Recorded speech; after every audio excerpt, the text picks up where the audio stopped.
I can hear you.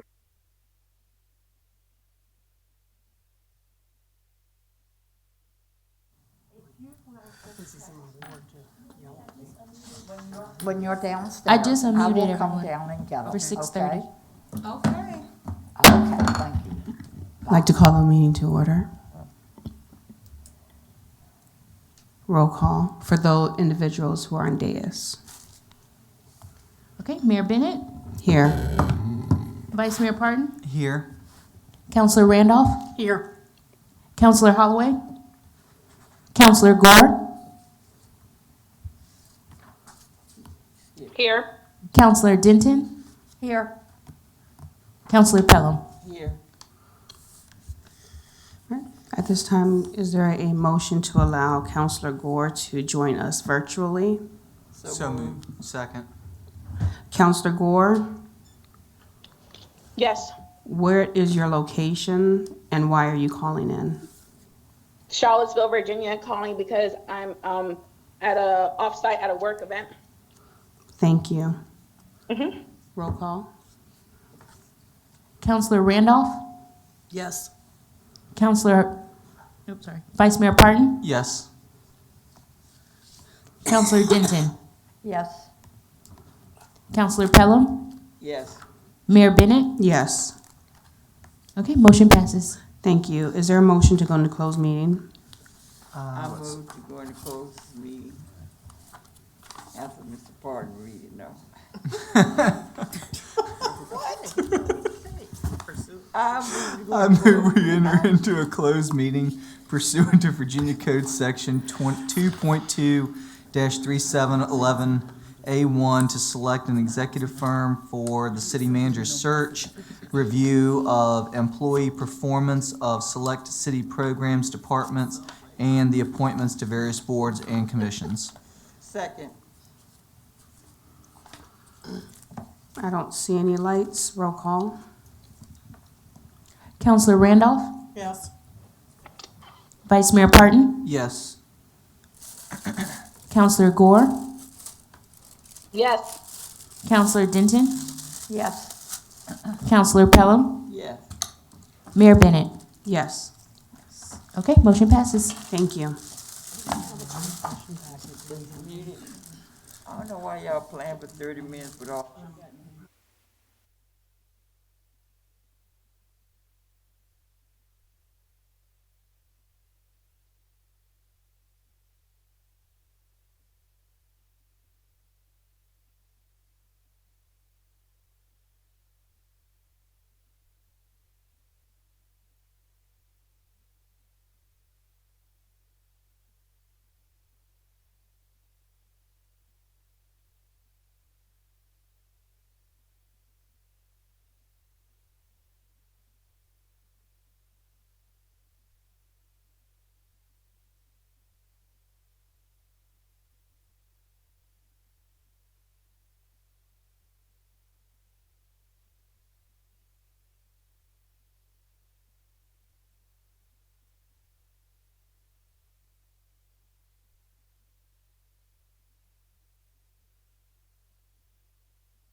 trying to get online? Yes. Consetta said she's trying to get online. She's gonna call in. She's trying to get online. We're glad we're gonna vote her in. Who's this here? Cool. We can get started and then just Okay. let her in. Or we're not holding everything up. Is there a motion to come out of closed meeting? So moved. Second. Roll call. Counselor Randolph, Here. Vice Mayor Parton, Yes. Counselor Gore, Yes. Counselor Denton, Counselor Pelham, Yes.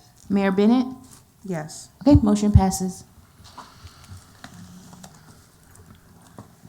Okay, certification pursuant to Virginia Code 2.2-3712D, where only public business matters, one, lawfully exempted from open meeting requirements, and two, identified in the closed meeting motion discussed in closed meeting.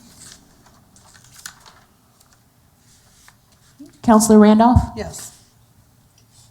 Vice Mayor Parton, Yes. Counselor Gore, Yes. Counselor Denton, Counselor Pelham, Yes. Mayor Bennett. Yes.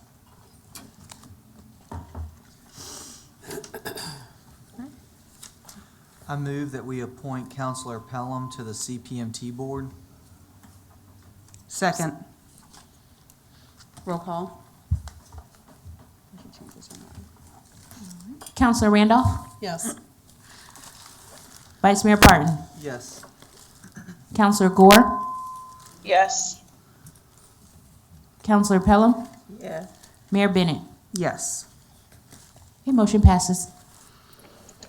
Excuse me, Mayor Bennett. Ma'am. I'd like to be excused from the meeting. I needed to attend for closed session. Yes, ma'am. All right. You guys have a great night. Thank you. You too.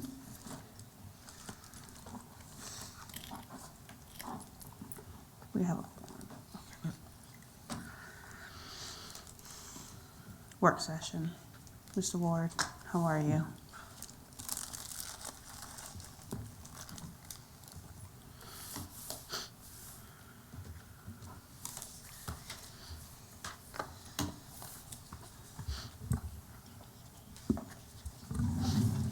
Good evening, Mayor, Vice Mayor, members of council.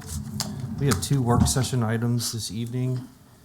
The first one is a conditional use permit by Win-Win Contracting to construct a single-family home on a non-conforming lot, and that parcel is 0470310 on Boston Street.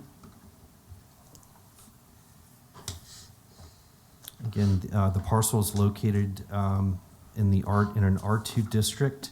It's currently got some overgrowth on it. It's a corner lot there at Miles Avenue and Boston Street. For R2 lots, minimum lot size is 75 feet wide and 7,500 square feet.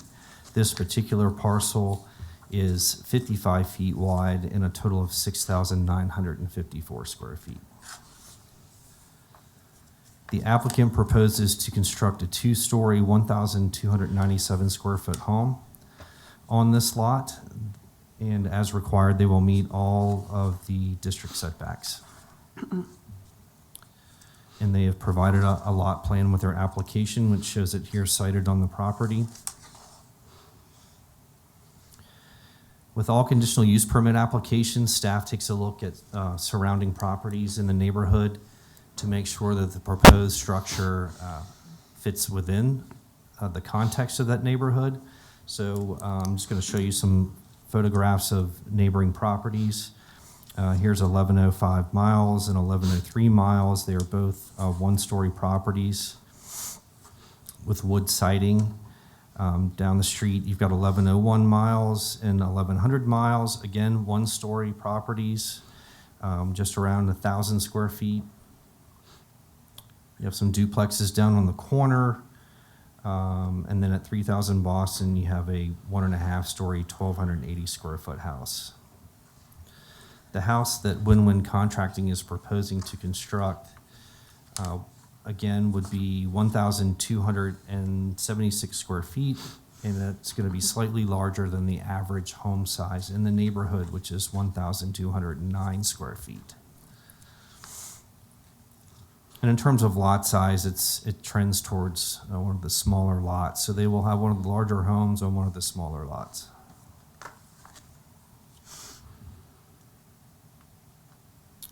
We have 7 questions that we have to ask ourselves when reviewing a conditional use permit. You all are quite familiar with those. So I won't go through each one of them. Staff has determined that the proposed conditional use meets all the considerations outlined in Article 21 of the Hopewell Ordinance and recommends approval of this conditional use permit with the following conditions. Installation of brick veneer to cover all 4 sides of the foundation. Installation of cement board, wood composite, or vinyl siding on all 4 sides. Construction of a covered front stoop or a larger covered front porch. Installation of window shutters on sides facing public roads. And finally, an installation of foundation plantings that we suggest be in accordance with the standards set forth in Article 18. The Planning Commission has already reviewed this application, and they voted 3-0 to recommend approval of the application.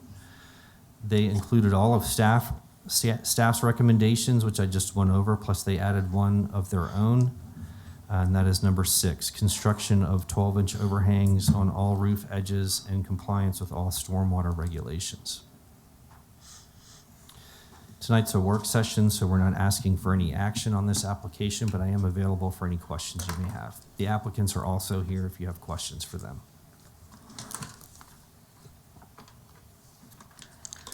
Vice Mayor Parton and then Councilor Pelham. Counselor Pelham was first. Councilor Pelham.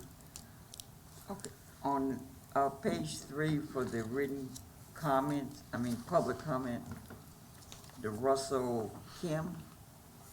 Mr. Russell Kime? Yes, ma'am. Let me put my eyes on. How you gonna make sure that that area is not blocked? What do y'all do or what do you do to ensure that his driveway won't be inhibited? Mr. Kime came to the public hearing that was held at the Planning Commission, and he related a story to the commission about how when he purchased his house, I think it was about 11 years ago, there was an issue with a subsequent purchaser of this vacant lot next to his property, I think about 7 years ago, and that person was under the belief that he was buying the vacant lot plus Mr. Kime's house all as one, and he obviously was not. He was only buying the vacant property. So in terms of making sure that Mr. Kime's driveway is not blocked, first of all, it needs to be on his property, which it is, and it's not on Win-Win Contracting's property. So, I mean, legally, they will not be able to block it. And then their lot plan, of course, which was included with their application, shows where the house will be sited, and it will not interfere with Mr. Kime's driveway. Okay, and that 6th option for provisions, is that not, didn't we vote to make that a permanent part of that, of all construction now, new construction? These 6 provisions, these Uh-huh. conditions, no, Yes. ma'am, they're not permanent. I do know that at the joint session that's upcoming on the 20th, this is a topic of conversation Okay, for Planning Commission and Council if you, at that time, want to choose to make these permanent. okay, great, okay. Yes, ma'am. Well, thank you for your work. I don't have any direct objections because it uplifts the areas with the new buildings. And I found that sometimes when you get new buildings in the area, the persons that seem to I had a street where they did renovate, the other homeowners renovated their area, so I'm hoping that may happen in that little corner of town too. That's a good point. I will add, we did receive a written comment today through the email from a Mr. Balthrop who owns property in this area. He 100% supports this application because for that very reason, he thinks that the construction of a new home here is going to improve the neighborhood. Elevate others to do. Thank you. Yes, ma'am. Okay. Mr. Ward, first off, thank you and the Planning Commission both to see that, it's on the Planning Commission's recommendation on the overhang. Yes, sir. It very much excites me. That's something, just trying to push for a very long time to help with improving foundations on new houses. One thing, or two things I want to ask about is in the conversations with the applicant and with the Planning Commission, was there any discussion, or is the applicant agreeable to maintaining a 20% tree canopy, since it is currently right now a vegetated, green space effectively?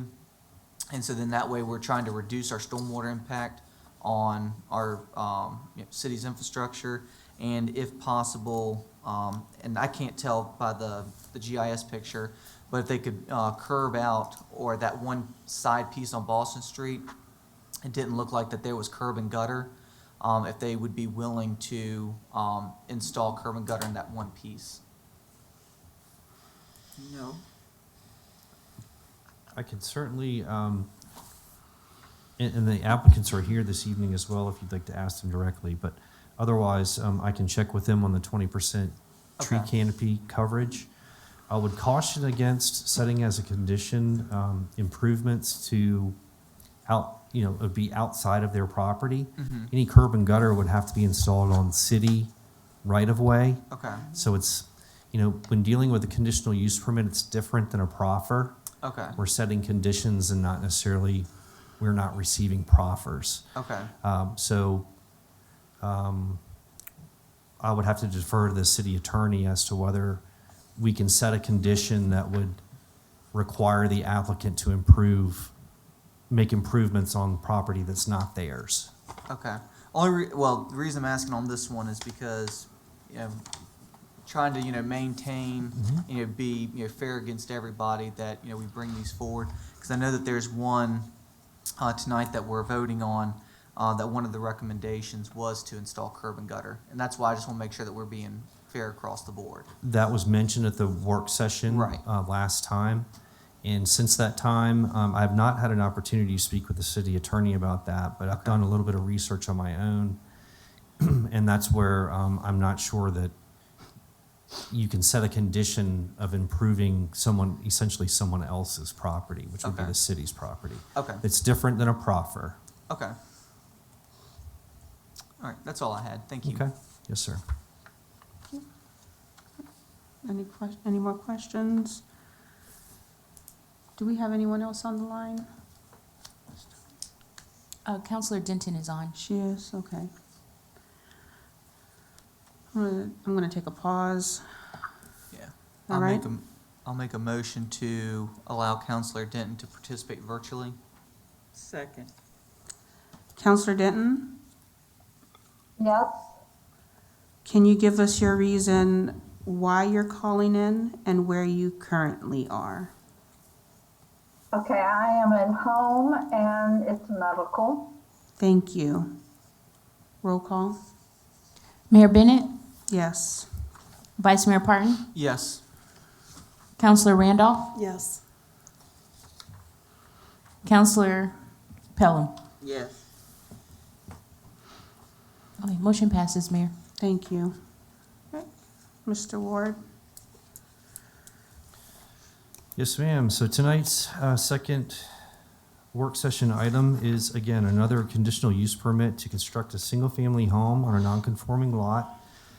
This one relates to parcel 0790005. This particular parcel is located at the corner of Cedar Lane and East Broadway.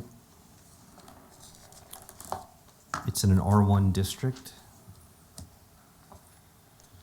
Minimum lot size in R1 is 80 feet wide and 12,000 square feet. This particular parcel, 0790005, is 82 feet wide, but only 9,430 square feet. The applicant is a Mr. Russell Johnson, and he proposed construction of a two-story, 1,297 square foot home that, as required, would meet all district setbacks. As you can tell from the elevation that was supplied to us with the application, this is a single-story, wood siding, front-facing attached garage, what I would call a patio home. So when we go and do our survey of all the surrounding properties on Cedar Lane primarily, because we are supposed to look at surrounding properties within the same zoning district, we'll notice that nearly every single house along Cedar Lane is a 1.5-story brick Cape Cod. Find a couple of exceptions there, but they tend to, if they're not a Cape Cod, they're still all brick. For example, 300 Cedars, a 1-story brick house. 808 East Cawson is 1.5-story brick. 311 Cedars, 2-story brick. And then as you go down Cedar Lane, they pretty much are all going to be brick Cape Cods. The applicant was proposing to build a 1,298 square foot house. The average square footage of the properties in the study area was 1,900. So this house would have been quite a bit smaller than the surrounding properties. And as you can see, it was a 1-story, whereas nearly all the properties are at least 1.5 to 2. Again, here are those 7 questions we must ask ourselves when reviewing a conditional use permit. Questions 4 and 5, I made a different color because those became very important questions when reviewing this application, and I'll go ahead and read those. Number 4, will the proposed conditional use conform to the character of the neighborhood within the same zoning district in which it is located? And then question 5, will the exterior architectural appeal and functional plan of any proposed structure be at variance with the exterior architectural appeal and functional plan of the structures already constructed in the immediate neighborhood? As staff, I answered number 4 with that the proposed house would not conform with the character of the neighborhood. And as to question 5, the exterior architectural appeal and even the functional plan would be at a significant variance from the exterior architectural appeal and functional plan of the structures that are already there. For those reasons, staff recommended that Planning Commission table the application so that the applicants could submit a new house design. Planning Commission felt that the applicant had plenty of time to do that, so they went ahead and voted 3-0 to recommend denial of the application for the reasons I just stated. That the house in particular does not conform to the character of the neighborhood, and that its functional plan and exterior architectural appeal will be at variance with the structures that are already there. The applicant did not show up to the public hearing at Planning Commission, and I'm not sure if the applicant's here this evening either, so I don't know if they're even available for you to ask questions. But I'm here if you have questions. Are there any questions? Of course. Councilor Pelham and Vice Mayor Parton. The 2 homes that have siding, how old are they? Do you know? Let's see. Oops. Oh, they were 1942. Oh, never mind. Yeah, the table's got each address and year I built. see it now. I didn't know what that number was. Mm. 1942. Yeah. Yes, ma'am. Oh.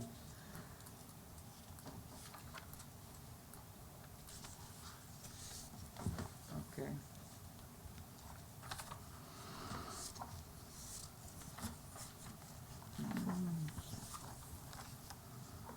So you weren't able to talk to the applicant at all Now, to see if any other kind of arrangements would have been made to change the facade or the character? applicant's been non-responsive. Okay, thank you. Yes, ma'am.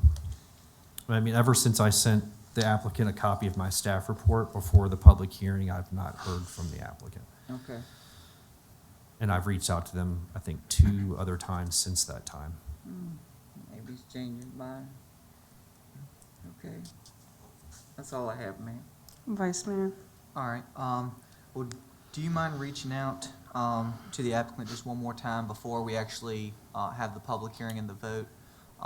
Similar to like every time that this comes up, because it is a vacant, green space lot, to see if they would be willing to maintain a 20% tree canopy.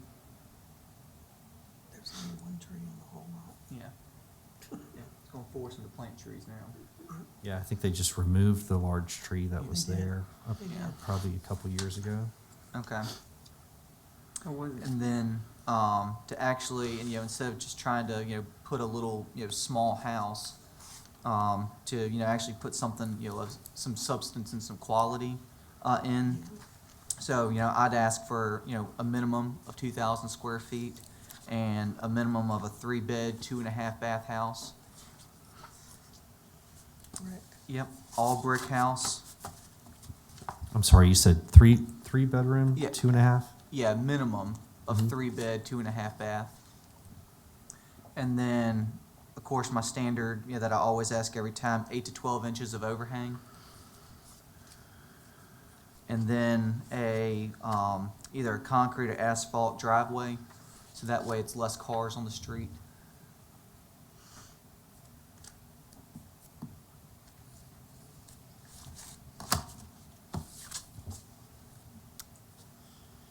They'll get my vote if they do it. It may- Trying to make it easy for them. All right. Anything else? No, All right. I'm good. Sounds like good propos. You want something from the city, make Thank- the city a better place. Thank you, Mr. Ward. Thank you. Okay, at this time, go on to regular meeting, call the meeting to order. Roll call. Vice Mayor Parton, Here. Counselor Holloway, Counselor Gore, Counselor Denton, Here. Counselor Pelham, Here. Mayor Bennett, Here. Counselor Randolph. Here. At this time, we'll have our prayer by Reverend Danny Tucker, followed by the Pledge of Allegiance.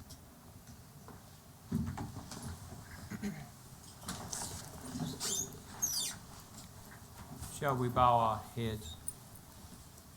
Gracious Heavenly Father, we thank you, dear Lord, for the privilege of leadership. And we thank you, Lord, for the confidence the citizens of Hopewell have placed in our leaders.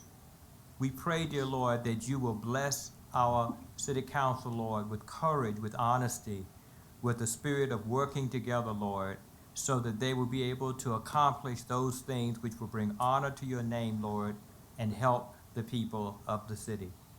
We praise you and we thank you, Lord, and may the works of our hands bring glory to your name. In your holy name we pray. Amen. Allegiance to the flag of the United States of America and to the republic for which it stands, one nation, under God, indivisible, with liberty and justice for all.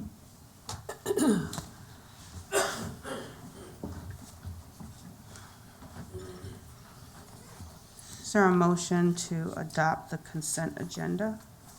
There's a motion to adopt the regular meeting agenda. Excuse me. Is there a motion to adopt the regular meeting agenda? So moved. Second. Roll call. Vice Mayor Parton, Yes. Counselor Denton, Yes. Counselor Pelham, Yes. Mayor Bennett, Yes, Counselor Randolph. Yes. Motion passes. thank you. Is there a motion to adopt the consent agenda? So moved. Second. Roll call. Vice Mayor Parton, Yes. Counselor Denton, Yes. was that a yes? Sorry. Counselor Denton, do you mind repeating your vote? Yes. Oh, yes, okay. Counselor Pelham, Yes. Mayor Bennett, Yes. Counselor Randolph. Yes. Motion passes. Presentations this evening from Richard Bland College. We have Terrell Robinson, the Associate Director of Government Relations.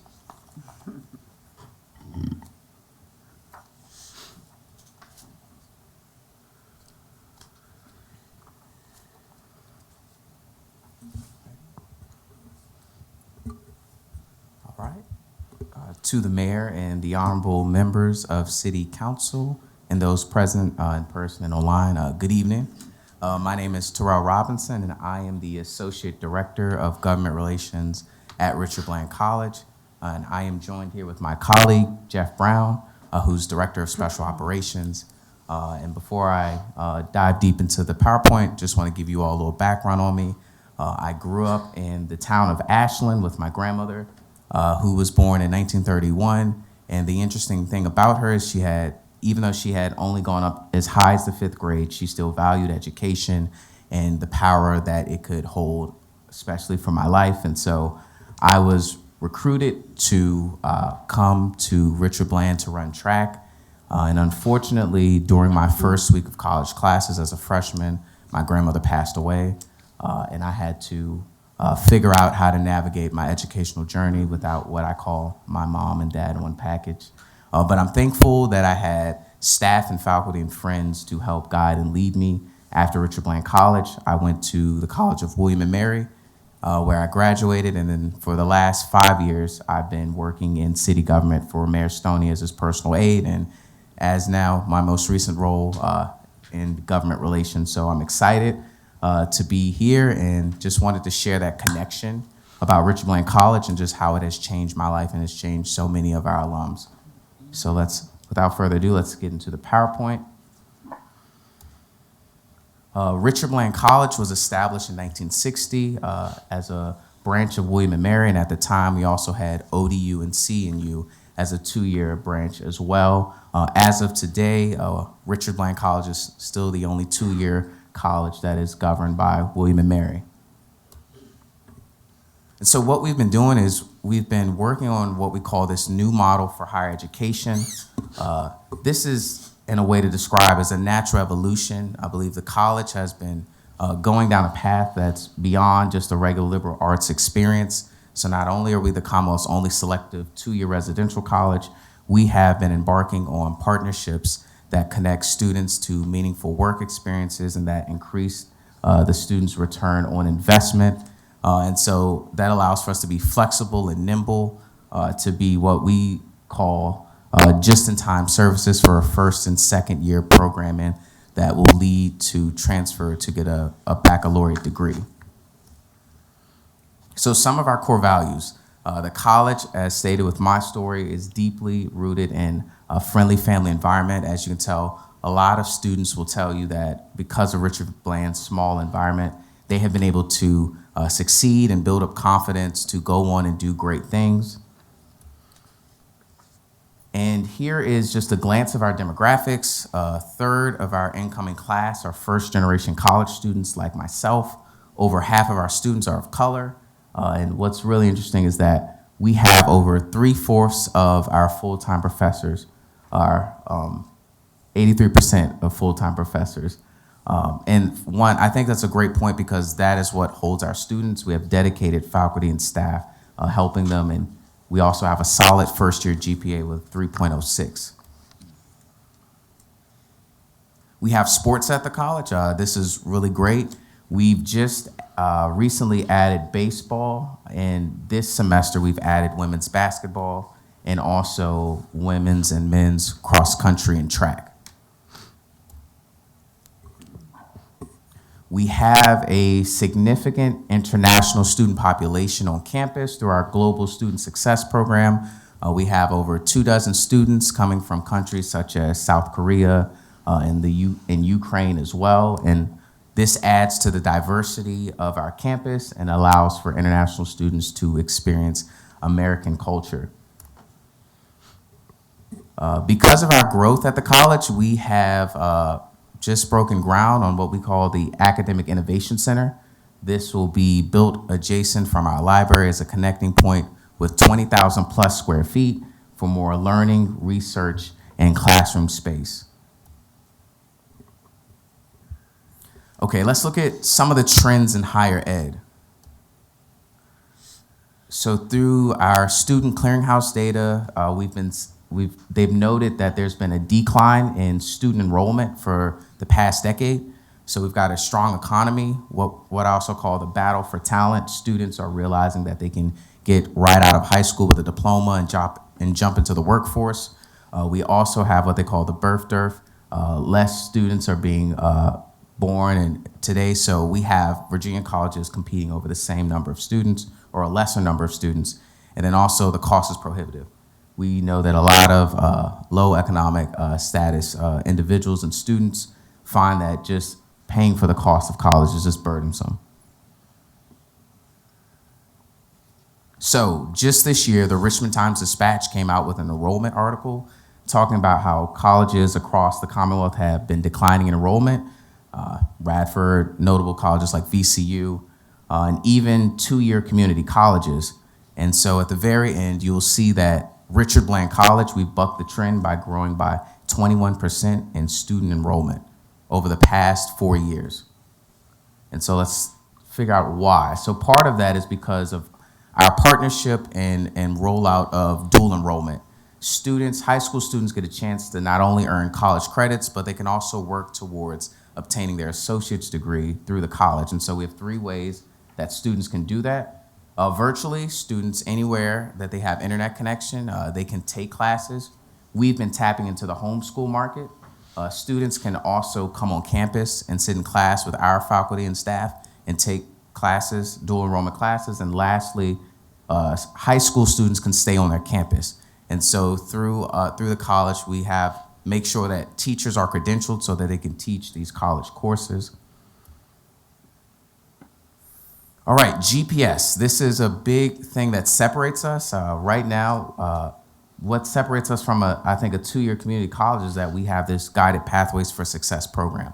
Every student that comes to the college gets outfitted with a learner mentor. This learner mentor walks with them their entire learning journey and makes sure that they do not fall through the cracks. So whether or not they're failing classes, not going to classes, a learner mentor will step in and provide them with that guidance and work with our CARES team. And obviously that produces more graduates and also cuts down on the cost and time for a student to be at the college. So a really interesting partnership that we've embarked on is what we call the University Center. The college has partnered with Virginia State University and with Virginia Wesleyan University to offer our graduates who get their associate's degree an option to obtain 4-year degrees at the college. And I think what's so great about this opportunity is the sticker price. So for example, if you look at Virginia Wesleyan University, a typical year with 15 credits would cost a little over $22,000. We have worked out an agreement with Virginia Wesleyan to charge Richard Bland tuition of $4,100 each year for the student to receive their bachelor's degree. And that's the same thing that applies for VSU. We've worked out an agreement to charge Richard Bland tuition And I think that is quite the cost savings when you think about getting an associate's and then hopping in to get a BA. The college, what we've been doing as well, we've been trying our best to connect students to meaningful work experience quicker. So we've partnered with FAME, which is the Federation for Advanced Manufacturing Education chapter. There are at least 3 dozen across the country, and right now we have the only chapter in Virginia. And so with this partnership, we partner with local industry partners. Right now we have 12 partners, as you can see on the screen, and a student that enrolls into this program will do 2 days of classroom experience working in the class, and then they will actually do 3 days working at an employer, totaling about 24 hours a week. This is really great for employers because they know that they have a trustworthy student for at least 4 semesters. And for the student, they get to gain income and they get to gain meaningful experience. And we are having technical difficulties.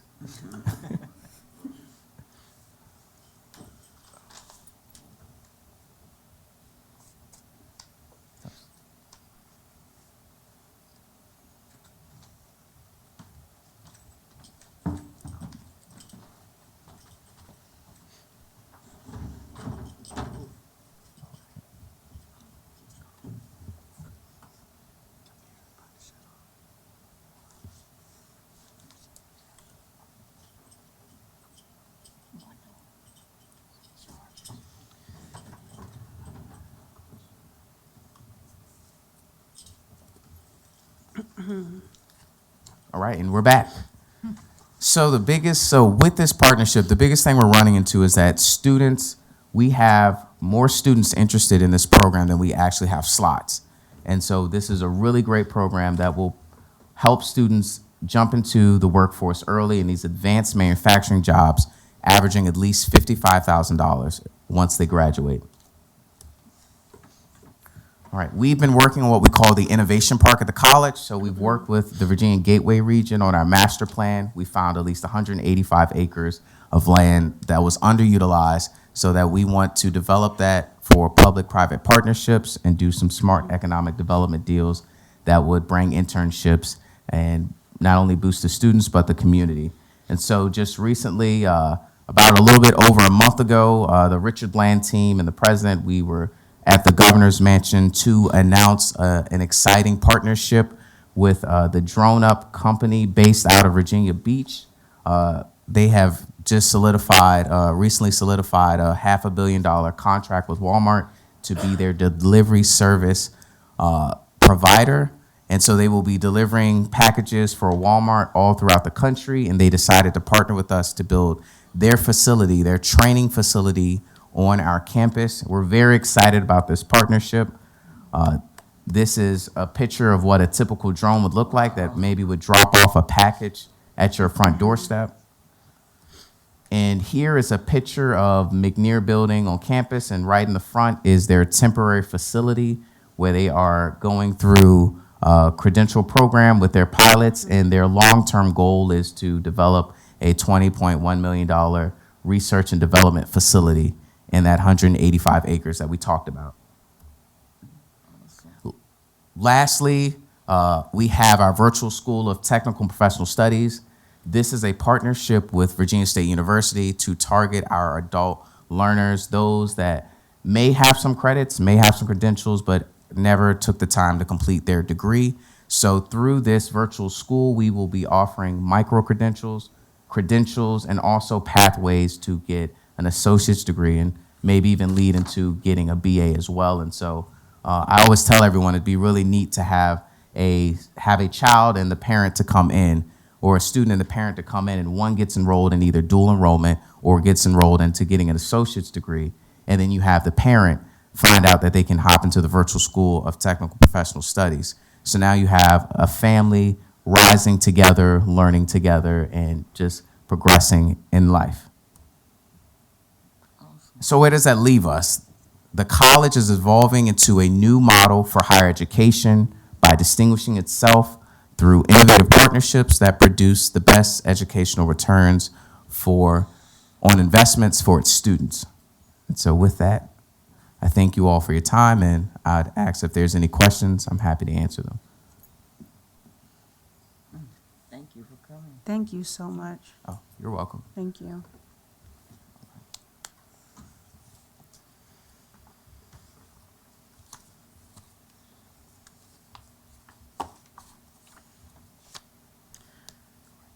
We have your information, right? You have a card with us. So in the folders, Mhm. we'll have our quick guide, our dual enrollment guide, and also information on the Pecan Festival. Thank you. You're welcome.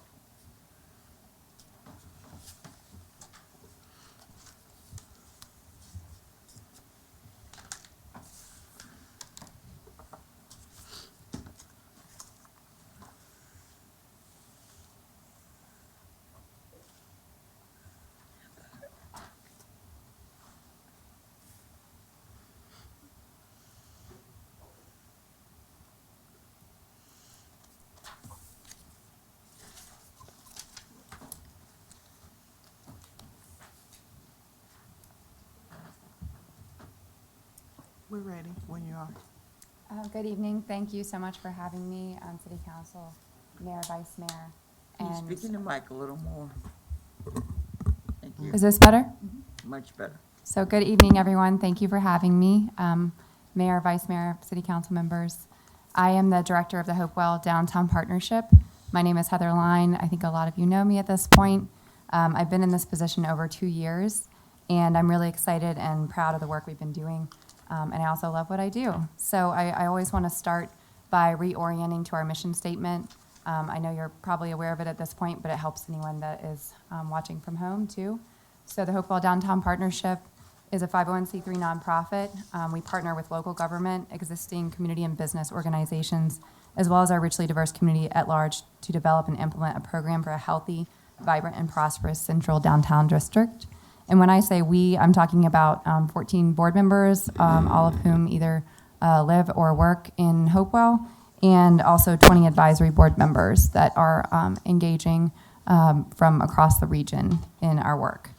And I also wanted to mention one thing was that a lot of people think of us as party planners, and a lot of us know us for our events, but we do a lot more than that.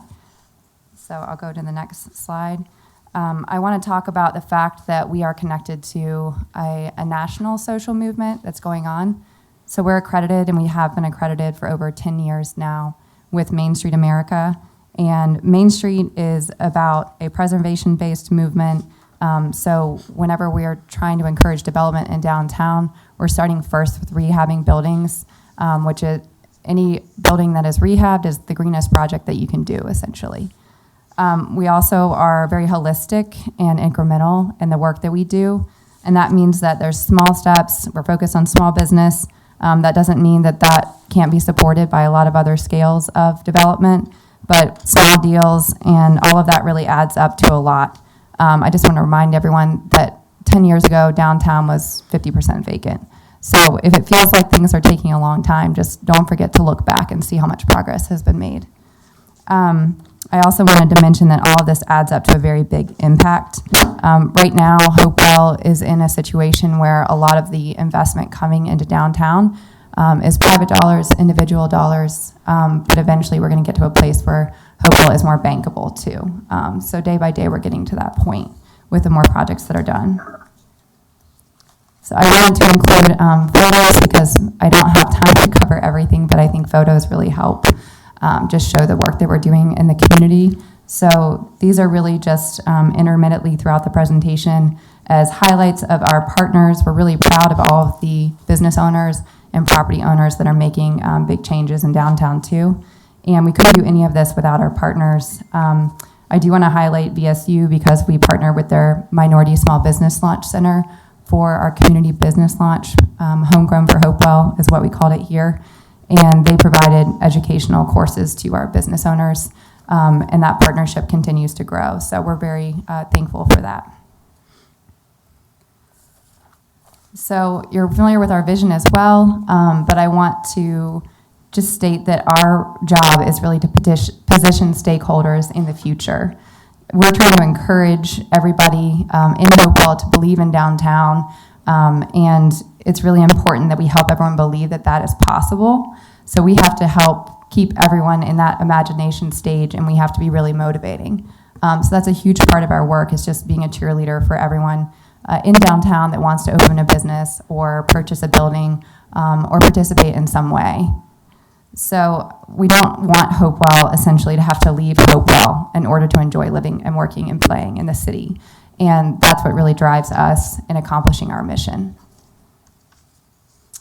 So how we're getting there, this is a broken down version of our 2021 strategic plan. We've accomplished a lot in this plan, a lot in partnership with city staff. And we are going to be going into another strategic planning phase in the near future, but I just wanted to have this on review for you. I want to keep moving because I have a lot to cover in the presentation, and I'll break it down a little bit more in future slides. But everything that we do when it comes to project planning, we try to build on the city's work, a lot of the city's existing plans, and we try to kind of ride any sort of momentum that a city department is doing at that time. So we're trying to fill those gaps, and we're also trying to add capacity to everything that the city is doing. I wanted to take a moment and say thank you for supporting us. You've been supporting us for a long time now. We wouldn't be able to do it without city support or without the help of city staff. Part of that vision states that a united public and private front is essential, and we absolutely agree at HGP, and we accomplished so much more together. So I just wanted to take a moment to acknowledge and thank you for that support. And now I'll go into what you're getting for that support. Your return on investment is pretty impressive. We are an entry point for entrepreneurs at this point. Typically, if someone contacts Chris, then we end up tag teaming with that individual, whether it's a property owner or whether it's a potential business owner, or people come to me first. So we really are the entry point to help people figure out who they need to go to next, whether it's business counseling, whether it's going to meet with a city staff member, because we are kind of the only official economic development entity right now until that's refunded for the city level. We've really tried to step up as much as possible to make sure that no one is falling through the cracks. We also focus on a lot of business retention initiatives. So I mentioned that, well, later on in this chart, I mentioned roundtables. So that's one thing that we do. We hold bi-monthly roundtables in downtown, and that really helps us ensure that I'm able to amplify the voices of our business owners and really figure out what they want us to advocate for on their behalf. We also encourage them to come speak to their city council members as well. So we try to help them understand sort of that process and that pathway. We also represent Hopewell in as many rooms as we possibly can. I was just at the Virginia Economic Developers Association conference. I made sure to get into the local economic development organization meeting for Hopewell. Want to make sure that people know that we want to be in those conversations. I was just part of a panel for a Virginia Tech conference on Friday. We are at all the regional meetings that we can go to about entrepreneurial ecosystems. I really appreciated the presentation prior because we're trying to make sure that we're partnering and encouraging as much education and as many high-paying jobs as possible in Hopewell. We also partner with universities to have students actually volunteering in Hopewell, so we do that through the farmers market, and we do that through our events. We also produced quite a few studies this year using our own funding. We received a Resurgence grant that was from the Department of Housing and Community Development. That was $95,000, and that's in addition to our Community Business Launch Grant, which was $45,000. All in all, we brought over $200,000 in just in grants alone. That's aside from sponsorships. And I just want to note that we have a comprehensive housing analysis of downtown and the surrounding regions. If you haven't seen it, I've shared it with Laura, who is now in the city manager's office, to send out. We have an investment guide that's just gone to print that's essentially a pitch deck for Hopewell and downtown. It's 24 pages, and we helped partner with we work with the Department of Development on a new streetscape guide for downtown. So we paid for all of those things ourselves, except the last one we split it with development.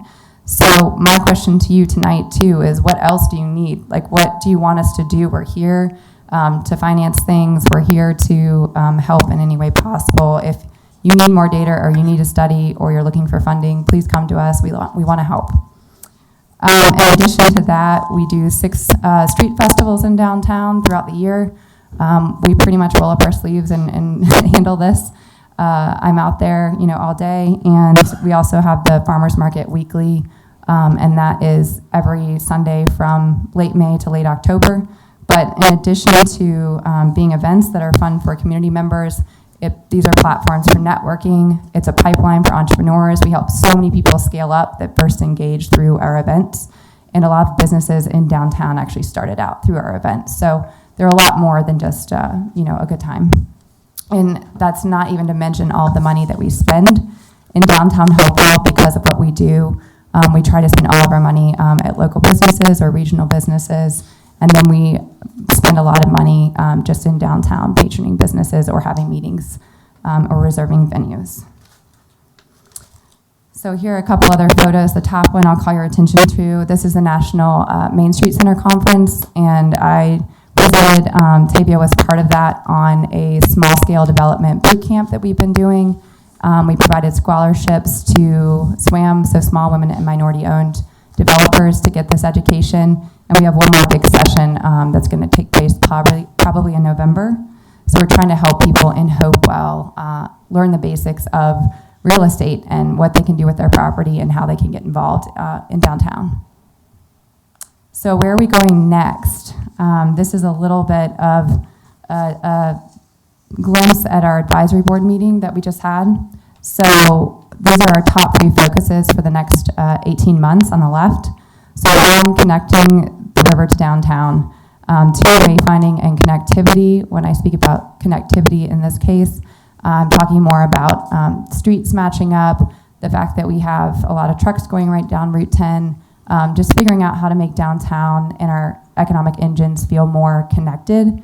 A lot of these were inspired by existing plans, as you'll see on the right, that we pulled together. We pulled together recommendations from a lot of existing plans and analyses that have been done. And then finally, strengthening our markets. So we want all of our events to be stronger. We want to bring in more community members from Hopewell, so we're trying to figure out the best ways to do that.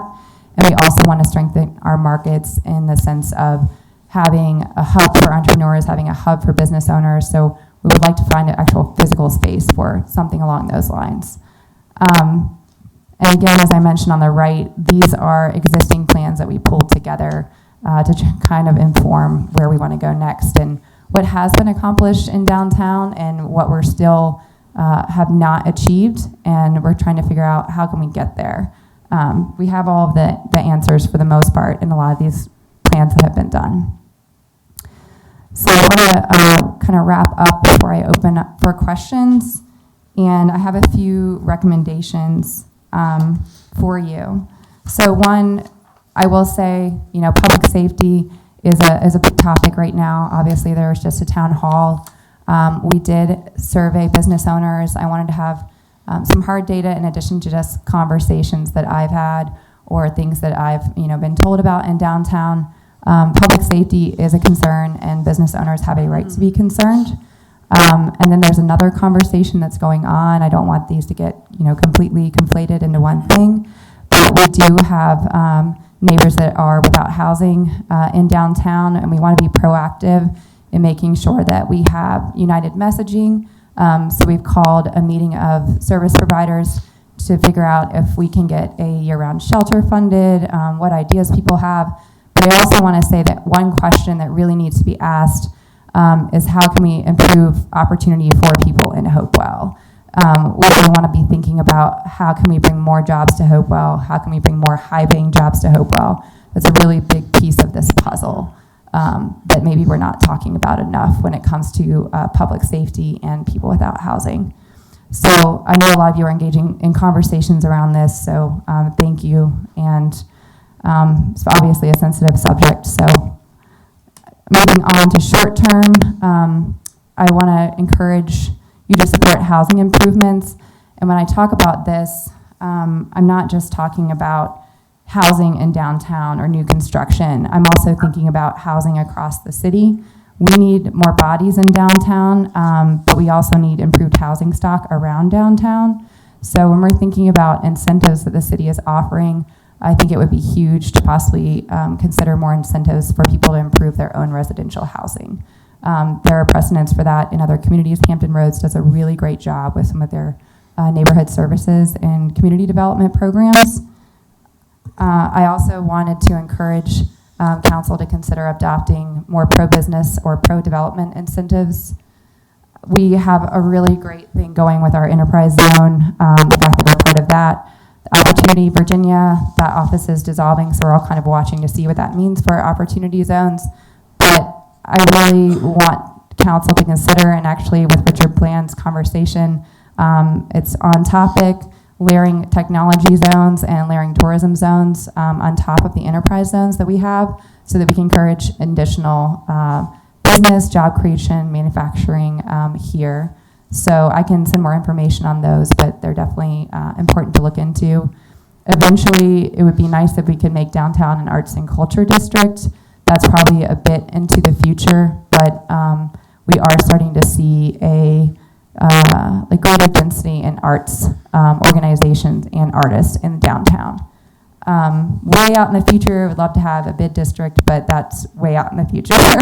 And I also wanted to mention that I think neighborhood associations are essential to the future of Hopewell. We don't have a lot of neighborhood representation. I know that's on council's list, but I just wanted to back that up. I really think that we're doing the best that we can to get downtown organized, but we need to support the rest of Hopewell getting organized and empowered throughout the city. I think that'll be really important for downtown.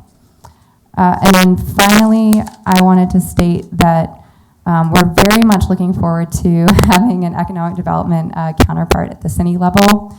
Again, we are doing everything we can to make sure that Hopewell is represented. Our zone is small business, but I don't want Hopewell to be missing out on opportunities with development coming right up the road in Chester, in Chesterfield County. And I want to make sure that there are also people that are speaking at the site level and when it comes to economic development as well. That's not my area of expertise. We have regional partners, but we're really excited. We already work with the EDA, but we're excited to work with someone in economic development again in the future. And finally, this is forever, patron local businesses and visit downtown. And any time that you can talk up a business using your social platforms as well, that really has a huge impact. So I'll wrap up there and open it up for questions. Thank you. Are there any questions? I have one. Councilor Randolph and Vice Mayor Parton? Thank you very much for the presentation. Would you mind sending us any reports and things? If you're going to send it to the city manager, just make sure that she's passing it on to us, if you would. And Absolutely. anything you have, that would be very helpful for us to understand and be able to get on board with the next steps. Okay, Yes, ma'am. thank you. I just took some notes while going through your presentation, and I know you're probably going to get upset because you talk about doing more than events, but you know, I would like my favorite one to come back, Butts on Broadway. You just want to cook. It's a fun time. It's a great barbecue cookout for everybody. Brings in thousands of people each year that it was going on. So I'm just going to put my annual plug out for that to hopefully come back. But you talked a little bit about neighborhood associations, and I know that you guys are, kind of, the voice for, the business district, for downtown itself. But I think your point about public safety, I think is probably the biggest thing. You can throw as much money at attracting businesses to come, but if people don't feel safe, of course, they're just not going to patron. And so the first thing I just wanted to throw out the idea of, and I think Councilor Randolph might have even mentioned it in the past, is maybe some sort of like downtown business district neighborhood watch.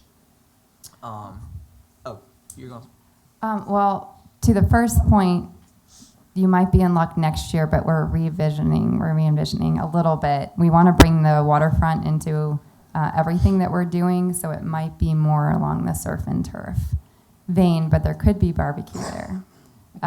More to come, not official yet, but As we long hear as it's a you. Cookout. I can do cookouts. On the next point, yes, so we've been in meetings with basically all the service providers, and when I say that, I'm also talking about the police department since I started in this position. So Commonwealth Catholic Charities, social services, we've met with different religious organizations or faith-based organizations that are, helping a lot in downtown. So I was trying to get the lay of the land when I started, and since then we have worked with the former sheriff. He had deputies doing extra routes in downtown. We've worked with the new police chief, the new sheriff. We've had them downtown several times, had them downtown for a meeting with Councilor Randolph as well. So we've tried to make sure that business owners are reporting everything that they can, so that there is a case there that then law enforcement can actually act upon. But I also have met with the community engagement officers a lot, even was part of a hiring process for some of them, which was a really nice gesture on the chief's part. And we pulled together all the documents that they had. They had actually coalesced these documents prior to COVID, and then things had to kind of go by the wayside. But I provided those to downtown business owners, and I just said, if you're living or working in downtown and you want to chair this is everything you need. No one has stepped up yet at this time, but we have provided them with everything they need to do that. Okay. Yeah, because my thought is that at least if it's like how, when I ran my neighborhood watch, we would, go from, place to place, around the neighborhood. And so it was in different locations. So you'd have, a police car parked in different spots. People would, visually see it. You'd have a presence. And that was just going to be, one of my recommendations. And I don't know if this is possible or if there's even anything out there in existence. But with public safety being such a huge thing, just not only in Hopewell or Virginia, but just across the nation as a whole, do you think that you might be able to do some research into like economic development grants for public safety? I'd be happy to look into that. I know that there's some programs that combine workforce development with as a way to address homelessness. So there might be some options there. And there's also downtown ambassador programs that I know there's some in Washington State where they actually have someone hired who kind of goes around and make sure that people are feeling safe and kind of checks in, keeps an eye on downtown. And their point is just to be present in the street. So I'm happy to do other research. I think I had actually taken some things to the former city manager around potentially funding more police as well. Okay. And then the last thing that I was going to ask for, and hopefully council's amenable to this, but maybe you and Mr. Ward, researching, some sort of, city program or incentive to, I guess, provide more assistance or to, maybe provide, a level of funding or something for, rehab and revitalizing, our older housing stock here in the city. Because you're absolutely right. It's not just a question of, developing, as fast as you can and just, building houses, but you want to build, quality houses, and you want to build quality houses that attract people with discretionary income so they can patron these businesses. So that would, if, you guys, could, look into something like that, and, of course, including our city manager in on it. That's something I would love to see, come back to city council for consideration. The housing study that we had done, it actually shows the basically what Hopewell can absorb every year for the next 5 years as far as rehabs are concerned, and it also shows what new construction and types of new construction can be absorbed in the next 5 years. So that will be helpful for y'all to see. And then, yes, I would love to work on that with Mr. Ward. Okay. That's all I had. Thank you for the presentation update. Thank you. Yep, thank you. Thank you very much.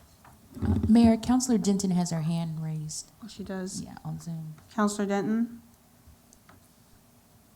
Are you addressing me? Yes. Hello? Yes, she is. Okay, I can't hear some of you on the dais, but anyway, I can hear Ms. Lyon. And I've got a question, Ms. Lyon.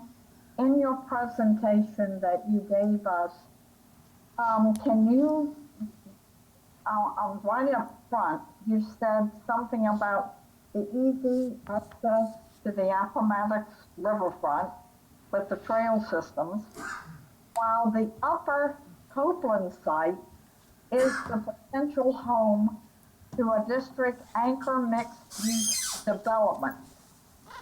This active living and working environment will attract businesses and investors to the area, and they will be met with a unified public-private front that provides a clear plan for future development. We just had, number one, I believe the Peter Francisco Landing was going to provide exactly that, mixed use. And they still owned the property at the top of the upper Copeland site. So I don't know how HDP is planning to develop that unless finally you're going to talk with the Bowmans and see if we've got a developer that wants to do exactly that. But we have met them with a lot of opposition. Has your opinion changed on that since we had it? It was going to be built. It would have been a boost to the downtown businesses, which you are mentioning in this. And I even tried to call the president of the HDP to talk to her about it, and she never returned my call. So I'm wondering, have you changed your position on that? So I just want to make sure that I'm hearing, you're asking me whether I've changed my position on the Francisco Landing development. Yes. So, that's what you have got. This is what you are looking for, so it seems in this presentation, exactly what they were going to give us. Am I? so I'll answer that in this way. So we did not want to take a public stance on Francisco Landing because it is extremely political. And we were happy to let people know if a meeting were to be called about it. But actually, we have been working with the Bowmans on their other properties in downtown. And it came to a point where they did not want to call a public meeting. But we were happy to send out information if they had wanted to hold another public meeting or town hall type of thing. But it got to the point where they said they did not want to do that. So that was where that public meeting that you mentioned ended up. And then we were working with the Bowmans on 246. We've been bringing them potential tenants there. That's the old Lux Barber Shop building. And then we're working with them. They signed a memorandum of understanding because they just purchased the old Boy Hill Ford building. That's 207 East Poitras. And we're working with them on our alleyway project because that building makes up most of the alleyway. So they're very excited about that and supportive of the alleyway project. And we're also working with them on their future plans for 207. So where Francisco Landing is not really up to the partnership. So are you saying you are working? I know they have bought several other properties in the downtown. Are you in conversation with them at all about the Francisco Landing?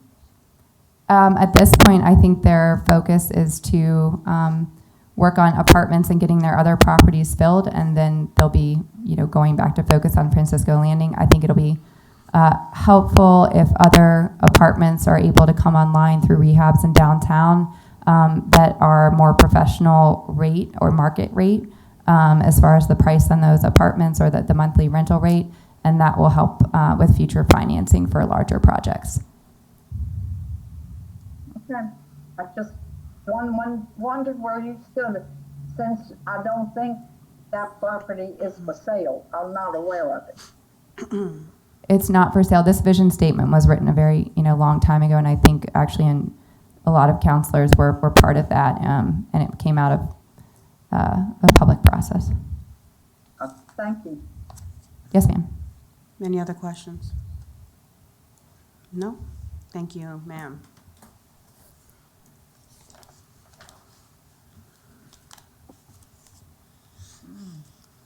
Mr. Terry?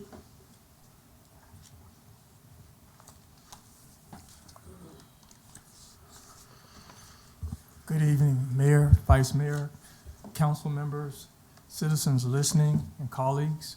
We're going to present to you the finance report for the month ending September 30th. Okay.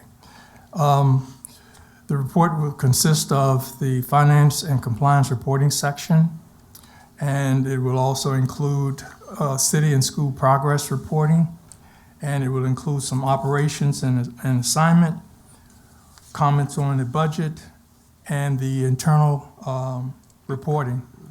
If you would turn to section 1, I'm going to just make a brief comment about that particular section. Nothing has changed. We revised the date that we are targeting to complete the 2019 back in August, and nothing has changed. We're on track in achieving that. I will go into more details later. Once completing that, the remaining flow of what we're projecting to complete the 2020 audit is in 23 around March, and the 2021 around May of 23, and 22 in August of 23, and of course seasoning out in 23 audit for in December 23.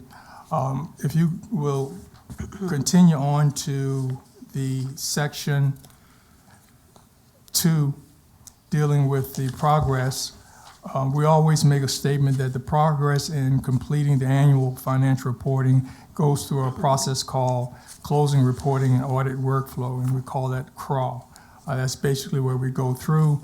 One key component of that process for the annual comprehensive financial report is cash reconciliations, beginning balance, year-end closing, and we do some fund balance classification, of course, pensions, and some other financial statement preparation.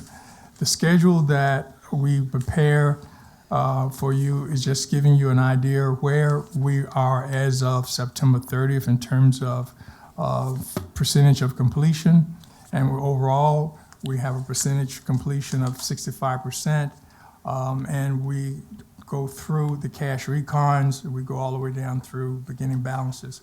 I have a footnote on C attachment A, and I think that's probably the most important to look at, because I can give you a little bit more detail of exactly where we are and what's going on and what's our progress.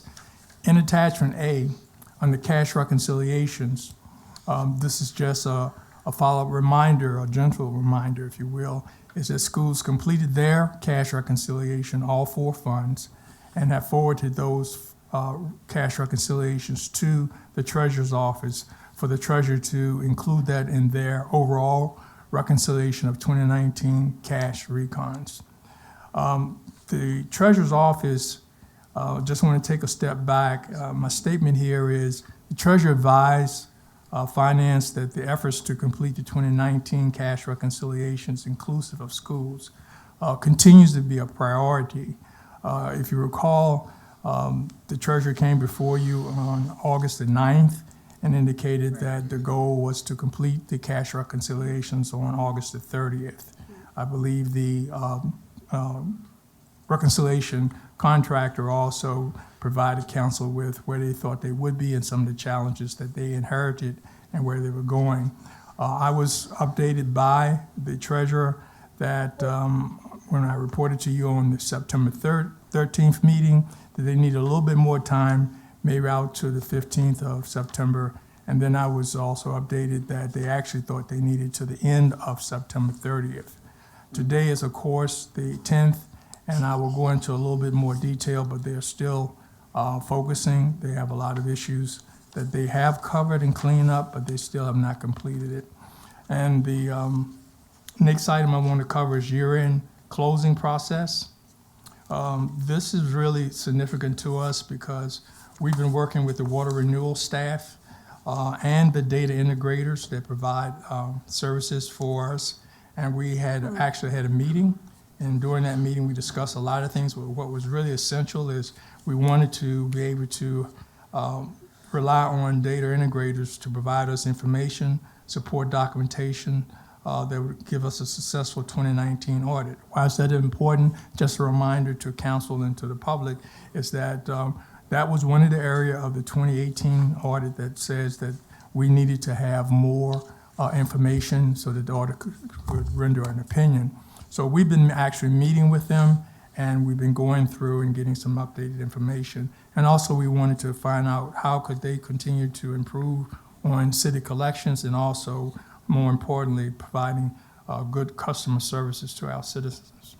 Also, during the meeting, something that I was excited about is that they had taken the effort to go back and to update the customer service user manual so that the water renewal and we in finance, as well as sharing with the auditor, can get an idea of what the process is. Looking at the caption called Prepared by Client, PBC list, I think this is essential, and I'll just take a very brief moment to drill down to a couple of items that are indicating very much positive, but also want to bring to council's attention those areas in which we are. My concern is that they need to be able to fulfill that commitment in order for us to be on track. But from the standpoint of the financial audit team from finance, met with individual city directors and staff, approximately 22 individuals, over a 7-day period in September. It started around about the 12th. And we went through the internal preliminary PBC, Prepared by Client schedule. That's a schedule in which the auditor asks for a series of things that is needed, support documentation, schedules, things of that nature in which he or she can come in and audit, and then the financial statements can be built upon that. We went through that with staff, and we indicated that we needed them to handle those things that were related to their area, and it was very successful.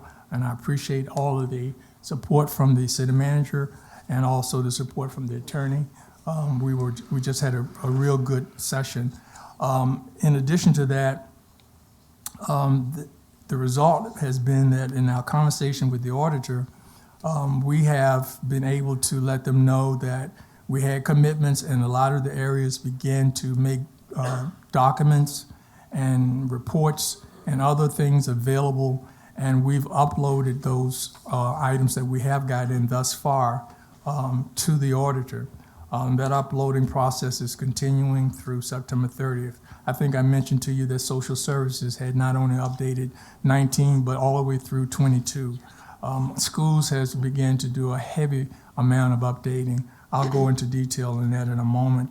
But they also have begun to have the auditor to sample some of the stuff that they've uploaded to the auditor. And so it's the same with social services. And the city has also updated information. Matter of fact, we've done, which we are ahead of schedule, we've uploaded all of Beacon Theater. If you remember that was always a challenge, but we're able to get all of that done and upload that to the auditor. The schedule that I want to bring to your attention, though, is that there are a few areas that we don't have as much progress as I would like to see, and I want to make sure council knows we are communicating with those areas, but we still need to understand that we're out. As of September 30th, as I mentioned before, the treasurer had indicated back in August that we would be finished. Just some things that have been a challenge. So at the end of September was what I was understanding we would be there. On the PBC schedule listing, I believe it's what we call the provide for reports for unclaimed property. That's still open. We need to get that. We've been reaching out to them, and I think I will have a better report tomorrow, but as the time that I prepared this report last Tuesday and Wednesday, and as of Friday, I still do not have that information from the Treasurer's Department. Cash and reconciliation and investment on the PBC schedule. Of course, the big item is the reconciliation. That's still outstanding. We still need to get that wrapped up, which includes bringing the schools component in and making sure that it's tied out. As they say in auditing, cash is king. You have to bill your audit off of that. List of council checks. We requested that. Auditor, I actually had a conversation with him on Friday, and he just wanted to make sure that I get that done because I think in his last 2018 audit, that was some struggle getting council checks or getting access to them. The other item is restricted cash analysis held between the period of audit for fiscal year ending 6/30/19. And what we've done with that, one of my staff members on the audit finance team has committed to help the treasurer to get that schedule done. So we decided that that's what we could do directly. So we're doing that particular one. And lastly, just really just an update information, whether it's from the bank or wherever, the official check signers for the city. Those are the items related directly under the cash recons from the PBC by the auditor. The other items that we need are related to the enterprise fund, which is a Hopewell water renewal. We will have a better update. We're meeting with that staff, or the game plan is to meet with them tomorrow. But we have on the PBC schedule, the aging reports, the unbilled collections, schedules of customer deposits, some allowance for doubtful. We talked to the auditor about that on Friday, what we could do to make sure we get him some comfort levels so that we can get a better opinion on the receivables for enterprise, and a couple of other items. Those items are open and they are essential. Again, that entire enterprise fund was not given a clean bill of health. So what we're doing is we're diving in with the vendor, we're diving in with the staff, and we're trying to get as much support to them and out of them and working close with them that we can demonstrate to this auditor that he has enough information to be able to make an opinion and conclude his report and do better in that particular area. Lastly, under one of the items called perpetual care, there's one schedule that we need from the treasurer, and that's the reconciliation of the investment accounts. That's still open. So again, hopefully by the middle of the week, I'll have a better update. But at the point that I prepared this report, as I said before, and that's the point that we closed out Friday, we were missing those items. I'd like to go over into the next section, which is operations, and just very quickly, again, I think it's important that everybody know that we are very current on our paying our bills, accounts payable. You can see the information there, invoices, our processings, our payrolls. We are current on that, and more important with that is that we are current on all our reporting related to payroll. If you will continue over to what I call attachment C, just some very quick highlights. Again, I just mentioned that the accounting unit within finance is working with the IT department and also working on some other control issues to improve. We're working with water renewal and to improve our audit as well as improve the billing and collections. Procurement and accounts payable. Last time there was a question raised, if I could get my hands around what's the total active vendor file. And so the number that we've included is 3,771. And as of July of this 22, we've increased the number of vendors that are on the ACH EFT vendors from 55 to 191.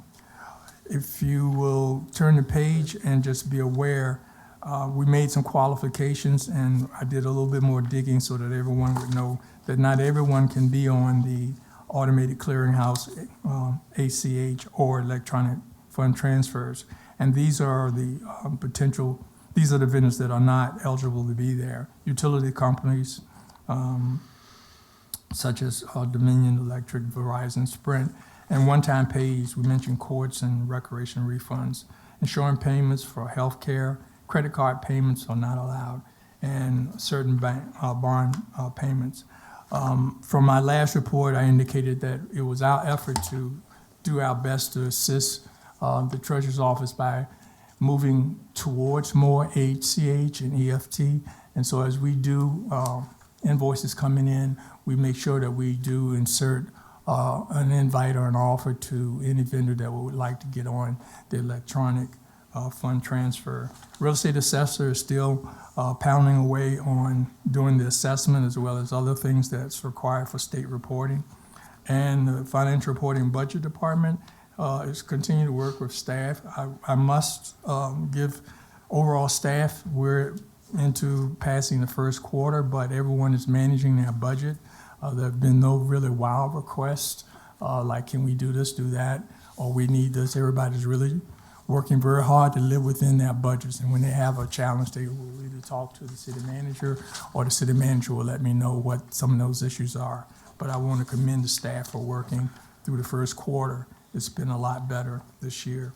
On the budget, getting into just closing out, I believe, I may have the date off, but whatever Monday, the 17th of October, we will publish the FY 22-23 budget financial plan that council approved. So just be aware that that'll come out. We'll make that available to you as council and to the public. And then that closes out FY 23, and of course, we'll start moving with dispatch to crank up processes for 24 after we get some input from the city manager. In terms of the last item is internal control reporting for transfers across funds. There have been none. I went back, as I mentioned to you at the last report, we waited to report on August because I wanted to see that everything was cleared.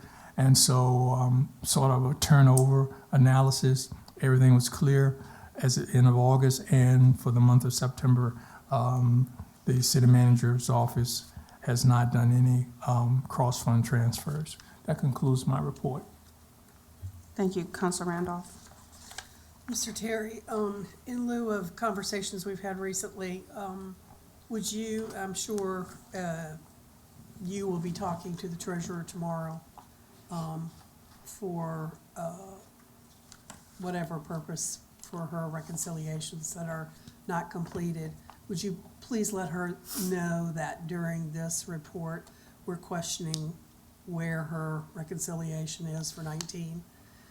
Everything else is dependent on that, and we have gotten no communication from her as to when it's going to be done.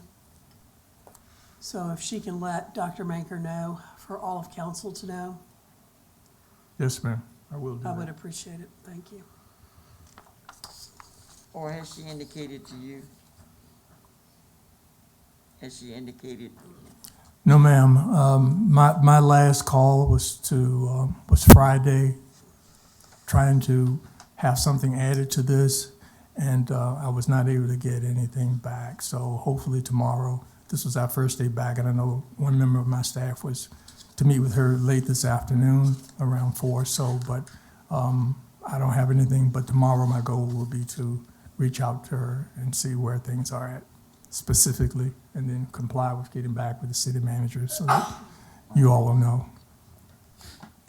May I ask another question? Yes, ma'am. Do they have their accountant on staff yet? No, I don't think so. Okay. That's still one of the outstanding job that she has not been able to fill, but it's posted online. Okay. Are there any other questions? And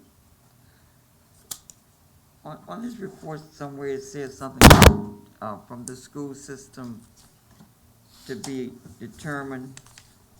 I can't remember what my question was.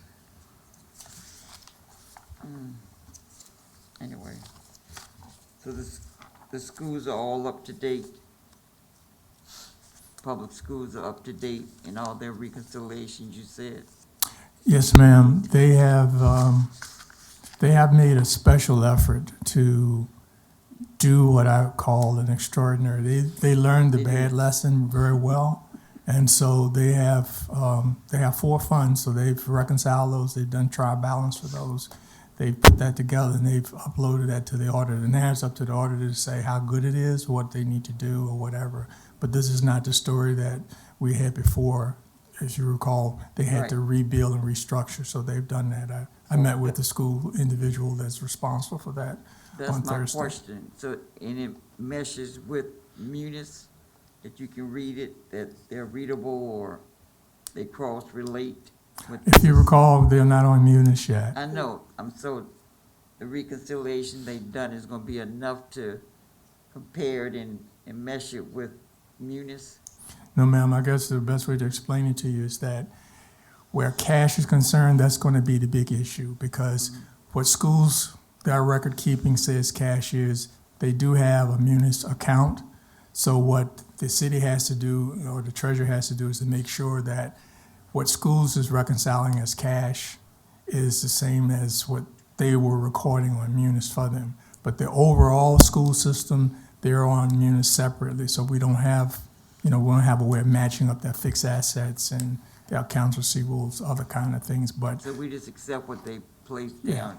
yeah, transfer and let the auditor take care of that. The big one, though, is the cash, because we can have a cash figure for them in Fund 14 in Munis, and they've done there, but if the two don't balance out, then that's where the challenge, and again, that's the other piece that the treasurer has to let us know been done. Okay, Okay, thank you. Thank you, Mr. Chair. thank you. Thank you. Vice Mayor? Yeah, I'll go ahead and make a motion to extend the meeting until we finished R3.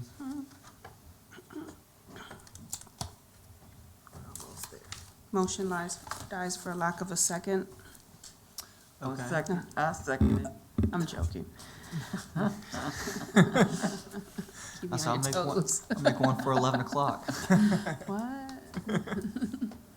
After 11, I turn into a pumpkin. Roll call. No. Vice Mayor Parton, Yes. Counselor Denton, No, Counselor Pelham, Yes. Mayor Bennett,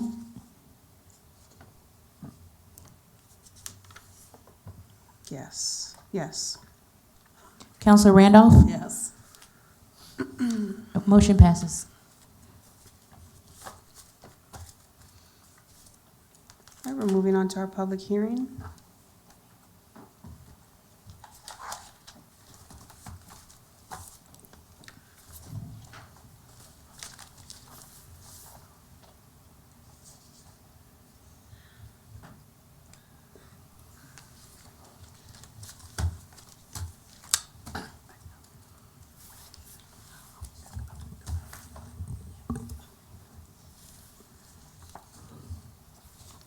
Good evening again. Tonight's first public hearing is a conditional use permit application for 204 Crescent Avenue. The applicant is a Kimberly Talley. You may remember this one from a work session that we did approximately 6 weeks ago. The request is to construct a single-family home on a non-conforming lot in the R1 district, which is the Crescent Hills subdivision. The minimum lot size in R1 is 80 feet wide and 12,000 square feet. In this particular parcel at 204 Crescent is 75 feet wide and 8,850 square feet. There is a ravine in the northwest corner of this property. It's basically a steep slope. And at the request of the Planning Commission, the city's stormwater manager did a visual assessment of the property. He came up with a letter stating that, in his opinion, if there was to be construction at this site, that the ravine would need to be armored. The applicant's proposing a one-story, 1,290 square foot home, and that, of course, will meet all district setbacks. And based on the initial survey that I did, I basically focused on this particular block of Crescent Avenue. The proposed property would be one of the smaller homes on the block, not the smallest, but I think second to smallest. As you can see, there's a wide variety of home styles and sizes on the block. They range from a 1-story to 2-story, anywhere from the smallest at 937 square feet up to some larger ones, which are closer to 3,000.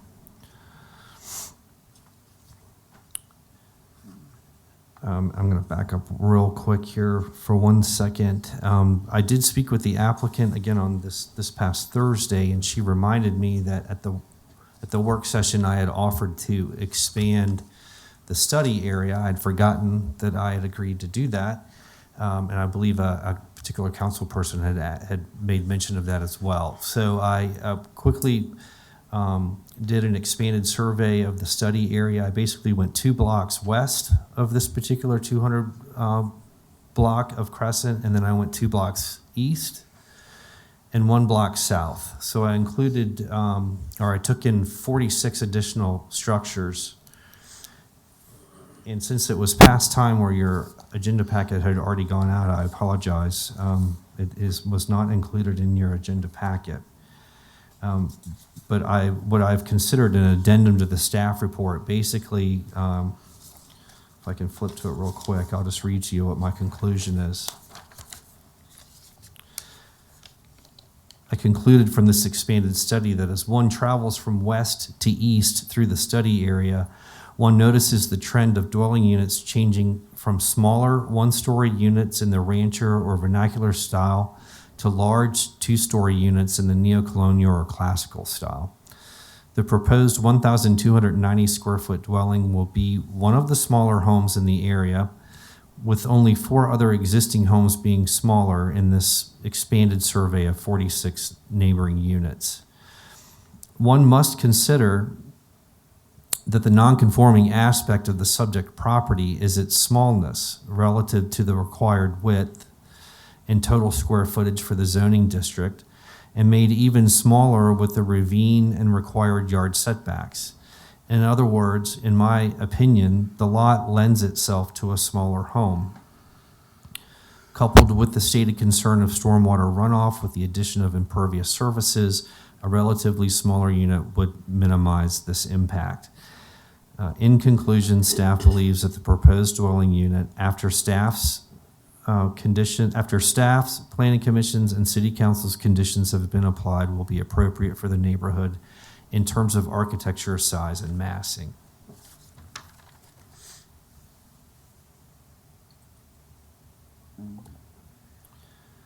So again, those 7 questions that always pop up. Planning Commission, when they reviewed this application, determined on a 2-to-1 vote that the proposed conditional use met all the considerations outlined in Article 21, and they recommended approval of the conditional use permit with the following conditions: adding at least 1 more window to each bedroom and bathroom, adding a red brick veneer to cover at least both front gable ends, adding a concrete or paved asphalt driveway, and lastly, adding armoring to the steep slopes per the requirements set forth by the city's stormwater program manager. I know in the work session that particular council persons had brought up also other conditions that could be potentially added to this. I believe Councilor Randolph suggested adding additional square footage to get a 1.5-story minimum sized home on this particular lot. I believe Vice Mayor Parton was suggesting a larger structure upwards of the 2,000 square foot building, which could be a 2-story house, and adding another full bath. The Vice Mayor also suggested keeping a tree canopy lot coverage at a minimum of 20%. And adding the roof overhangs of 8 to 12 inches on all roof sides, including gable ends. And then lastly, installing gutters that drain to the street. And then finally, Councilor Denton made comment that she was okay with a minimum house size of 1,500 square feet and that she supported staff's recommendations. The applicant is here this evening if anybody has any questions, but that is essentially the end of my presentation. What, question? Okay, Counselor Randolph and Counselor Pelham. Mr. Ward, were the recommendations or the requests for a 1.5 or 2-story on the same footprint given to the applicant?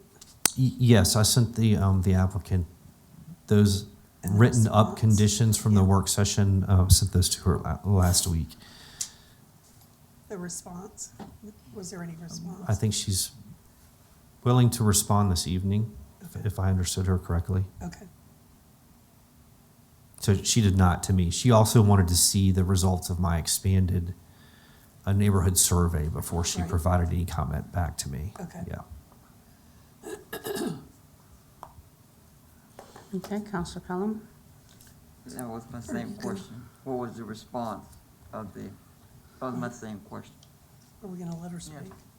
So if the applicant can answer the question, Yeah. what is their consideration in upgrading? Ms. Talley?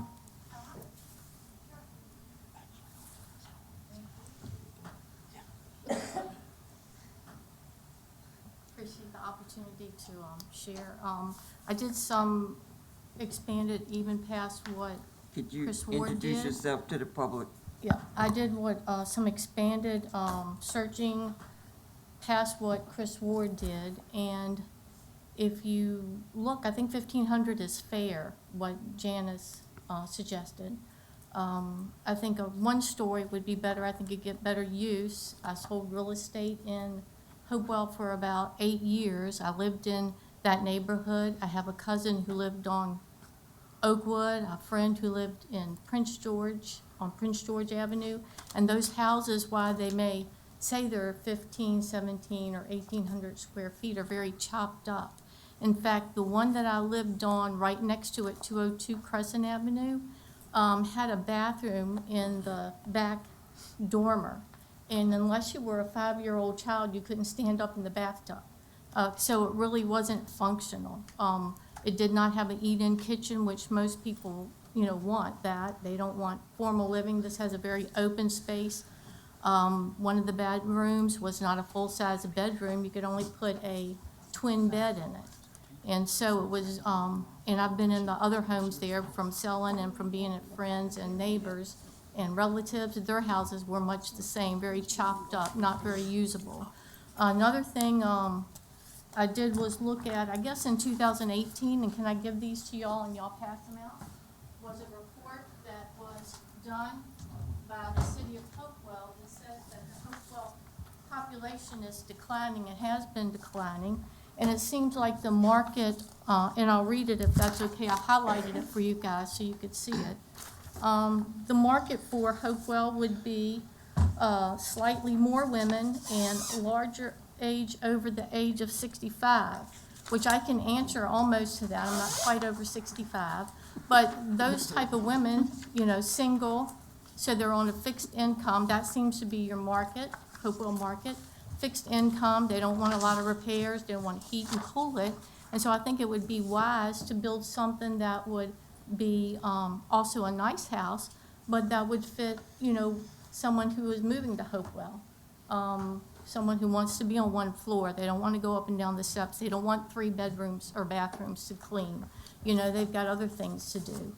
I think ARP did a study also where people are buying, smaller houses. And I work at an RV dealership, and people are moving out of their big houses and buying RVs every day to downsize. So I think it would be a nice house, I agree with. 1,500 square feet, I think, is perfect size and all on one floor so that the person who is buying it can heat it, cool it, can be economical for that market. Did you have any other questions? I have also some other houses I pulled up. Some of them are right there on Oakwood, which 1,400 square feet, several of them. You know, they're two-story, they're chopped up. If you go from Mesa to the railroad tracks, and that is Westmoreland actually has some homes that would be like this, you know, like a 2 and 3 bedroom homes. Those homes in Westmoreland are 900 square feet, that's where they start, and they go up to 1,400-ish square feet, 1,500. As well as back past there on Norton, Ivor, all those are just a few blocks from this house, are all 1,000 square feet, 1,200 square feet. I live in one of those myself, one bathroom. So I just wanted to add that. And any questions? I have one more, Counselor Randolph. Thank you.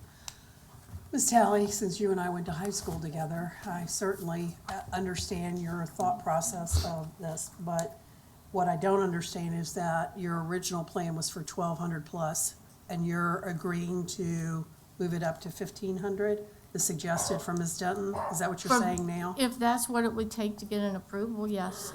I Okay. think that's reasonable. I think two-story, 2,000 is not for that neighborhood even. You've driven by that? Yeah. Yes. The houses behind it are one story, the one next to it is one story, so. And the one across the street, 2 of them are one story.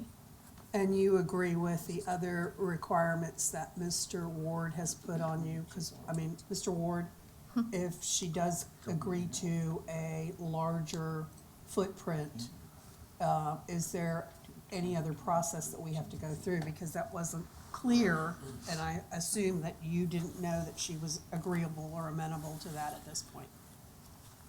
The only requirement, and you can change the footprint, you Sure. can change the size, the massing. The only requirement is that any new structure must meet the setbacks for the Right. district. So, But I mean, to tell us, you didn't know that. Okay, no. okay.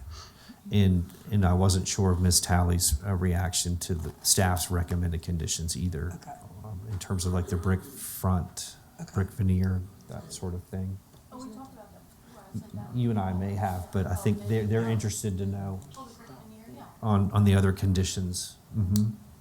So we believe at this point that, Ms. Talley, you're willing to adhere to the other requirements that Mr. Ward had and, okay, okay, and a They're minimum right. of If you what want to Ms. see them Denton again, they're right suggested. here. They're on the screen. Yeah, You can see this one. we're old. Yeah, those are the ones we agreed to beforehand. Mm-hmm. These are the ones mentioned before. Mhm. Right, yeah. And this is a house that's to be sold? Yes, ma'am. Okay. Thank you. Councilor Pelham, I think, was first. Yeah. Oh, yeah, just for the public knowledge, even though our population had gone down, Ms. Talley. Did I know that? Not till I read the. I know, but if you went up to 2020, it actually went up to 22.5, according to the internet anyway.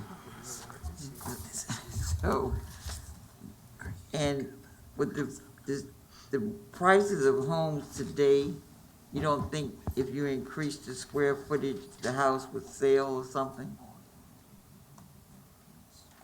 Is that why you want to build a smaller house? No, it's the size of the lot. I think you have to. I can't hear you. The size of the lot. Oh, the lot. The lot, yeah, I mean, you don't wanna overbuild, number one, and, if your market is more single, smaller, single woman per that study, then, why not build a house that's gonna accommodate that, instead of something that's gonna sit there and be vacant? What does a single woman have to do with it? I don't know, that's what the study said. The study, did you read on the thing? It says single women seem to be, the population in Hopewell seems to be a lot of single women, so I didn't know that either. That was new to me. That was a study done in 2018, I guess. I'm not sure if the council ordered that or. In the, okay. No, I didn't. It's I on the didn't catch that. website. It's on your on the Hopewell website. That's where I found that. I know, I don't remember reading that.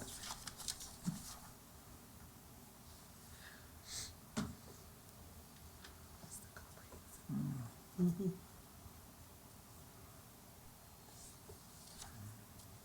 Never read. Okay. Yeah, that's all I have right now. Vice Mayor? I understand, wanting to build a house that's smaller, maybe because it would be easier to sell. But, as someone that also, lives in the neighborhood, I can go through, the streets and tell you exactly how many have had additions done to them that have actually expanded their house footprint in order to add more living space and to make the houses more marketable. On Fairview Avenue, we've had 2 house additions. On Oakwood Avenue, Dr. Butler has doubled the size of his house, where it's over 6,000 square feet, all brick, brand new garage, 2-story. Prince George Avenue, the Dodsons have done multiple additions over time.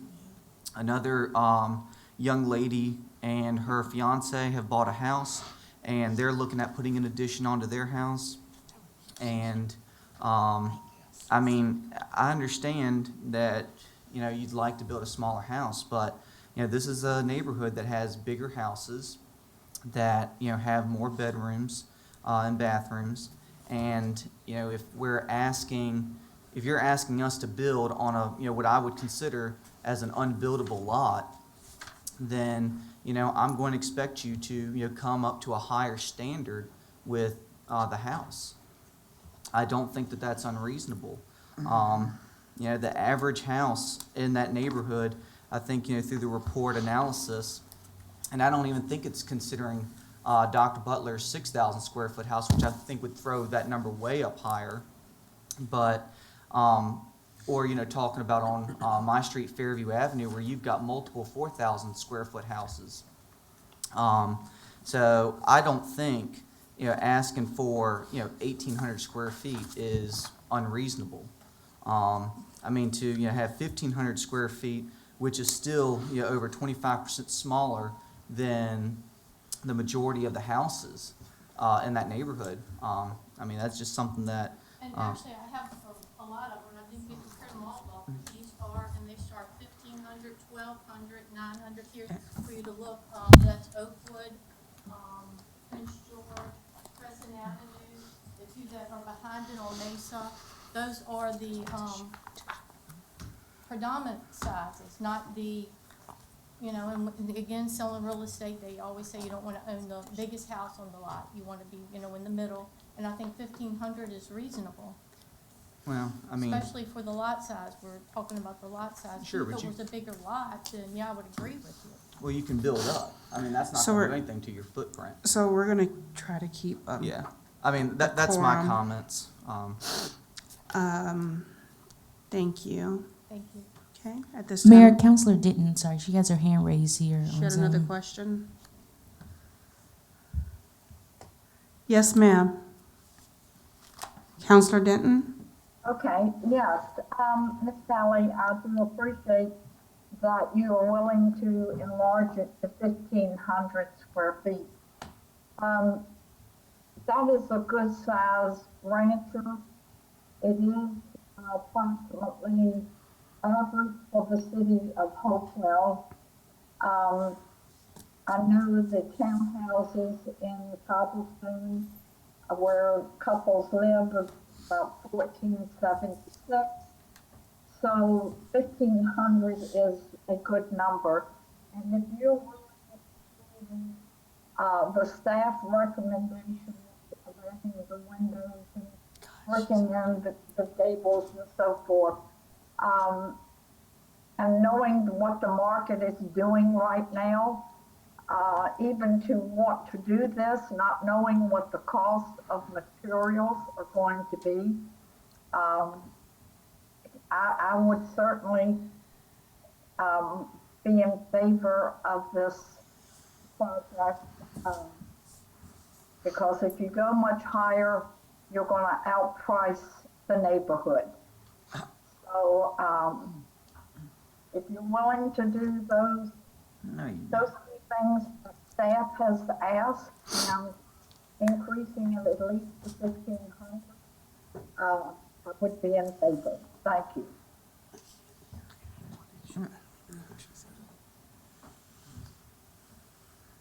Okay.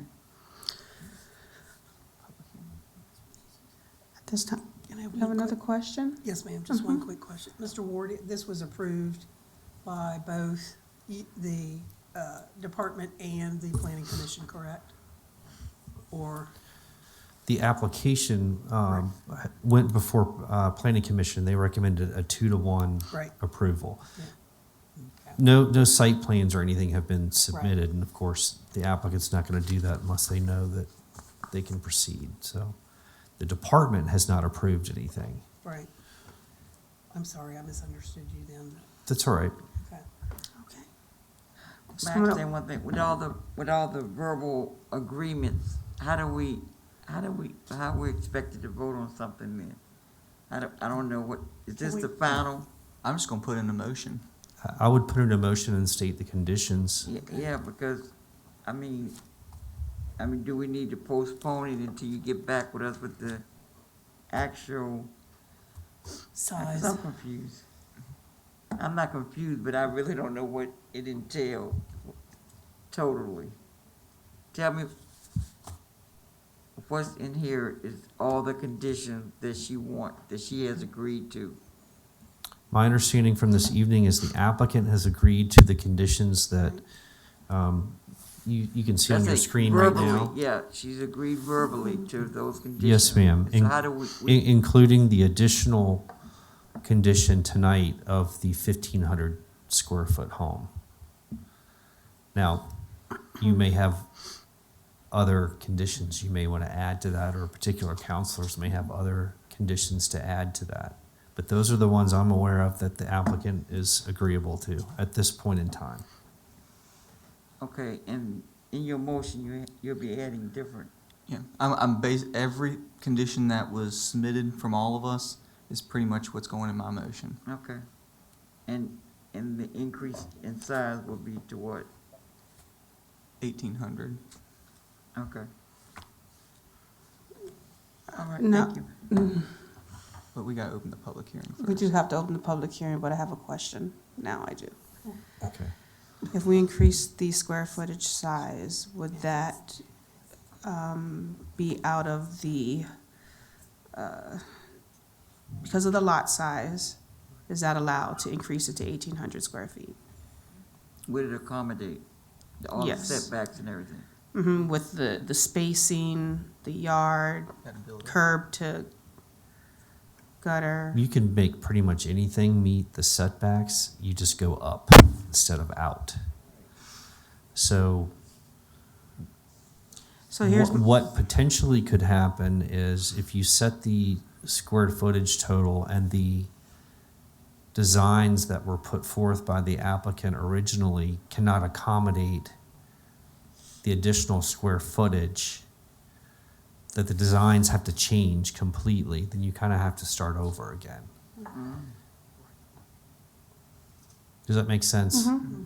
You know, it may not be as simple as adding a second story onto the proposed design. It's just that design may not accommodate that. Yeah, Sure. but So she may have to come back with a different design.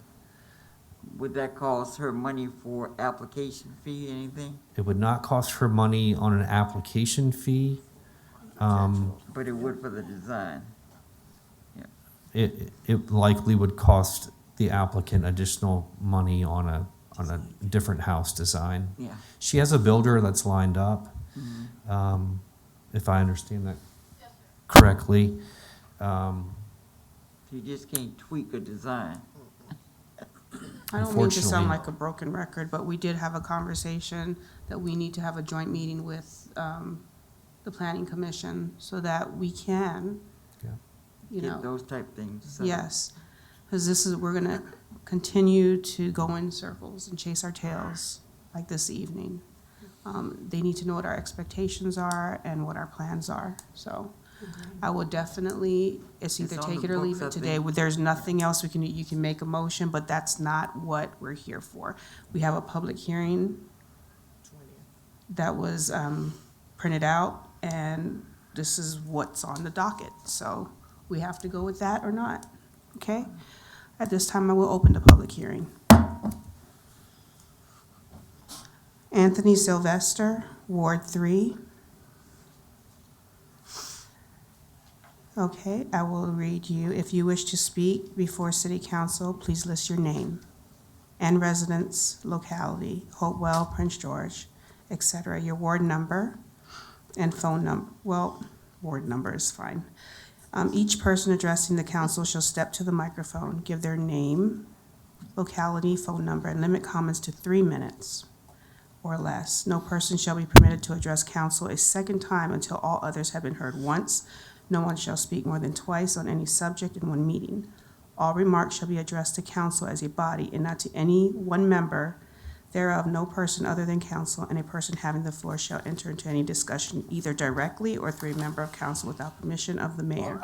No question shall be asked a council member, including administration, except through the presiding officer. You would state your name, your ward number.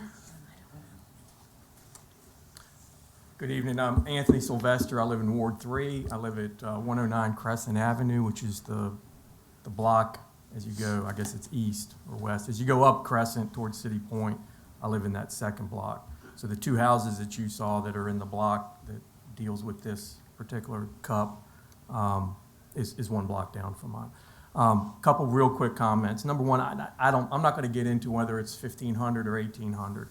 My concern is that when you look at the standards, and I think it's standard number 4 that talks about exterior architectural appeal, what you see in that rendering doesn't match. Now, granted, I understand Ms. Talley's argument that if you expand and you go out towards Mesa Drive, it may look like the homes there. But what's unique about Crescent Hills isn't the mythology of the Sears homes.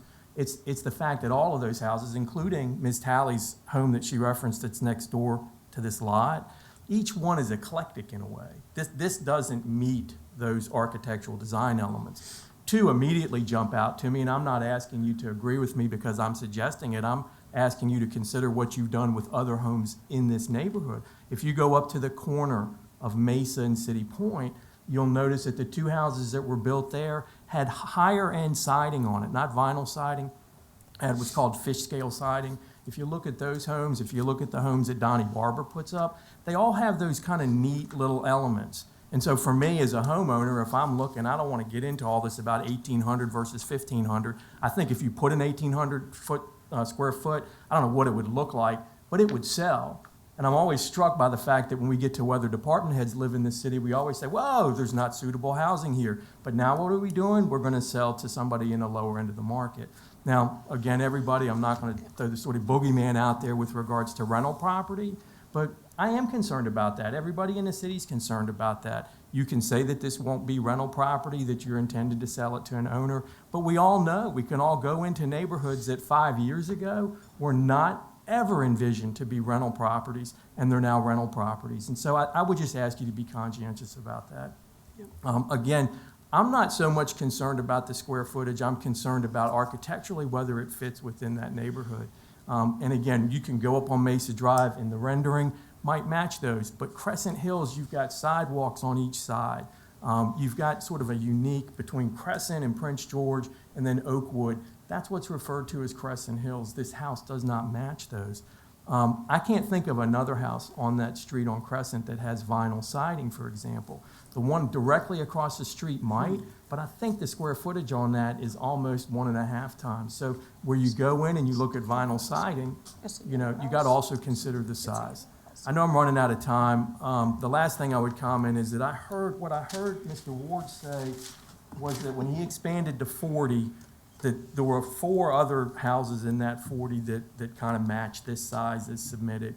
But then I heard him say that staff believes that for this lot, this house is suitable. So what we've done is we've eviscerated the standard in terms of conforming housing or architectural design elements to basically say we're going to exceptionalize the standard based on a lot that might not be buildable. And so I would just ask the court to consider that. Thank you. And if there's nobody else here, then can I speak a second time and just grab 3 minutes? I mean, rather than go back and sit down. Okay. All right. Before I close the public hearing, is there anyone else that would like to speak this evening who didn't sign up? Please go ahead and state your name. She's not talking about the about this, huh? This is for the public hearing.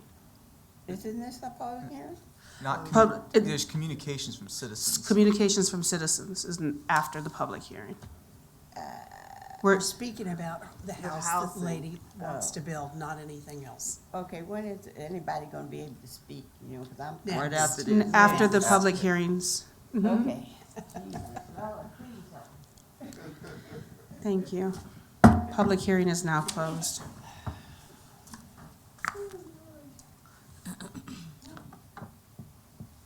Vice Mayor Parton?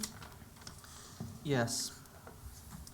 I'd like to make the motion that we approve the 204 Crescent Avenue conditional use permit with the following stipulations. You talking to Mike? Yeah, it's to approve the conditional use permit with the following conditions. 1, add at least 1 additional window to each bedroom and 1 window to each bathroom. 2, finish the front gable ends in red brick to bring the front facade into harmony with the surrounding properties. 3, install a concrete or asphalt driveway in accordance with the city engineer's standards for driving construction. 4, secure the steep slopes at the rear of the property in accordance with the requirements set forth by the city's stormwater program manager. 5, have either a 1.5 or 2-story house with a minimum square footage of 1,800 square feet. 6, add an additional half bath or full bath to the presented plan. 7, maintain a 20% tree canopy. 8, install 8 to 12 inches of overhang around the entire house. 9, install the roof drain gutters that drain to the street. And then 10, to ensure that the house has a full brick veneer foundation. Motion dies for lack of a second. Okay.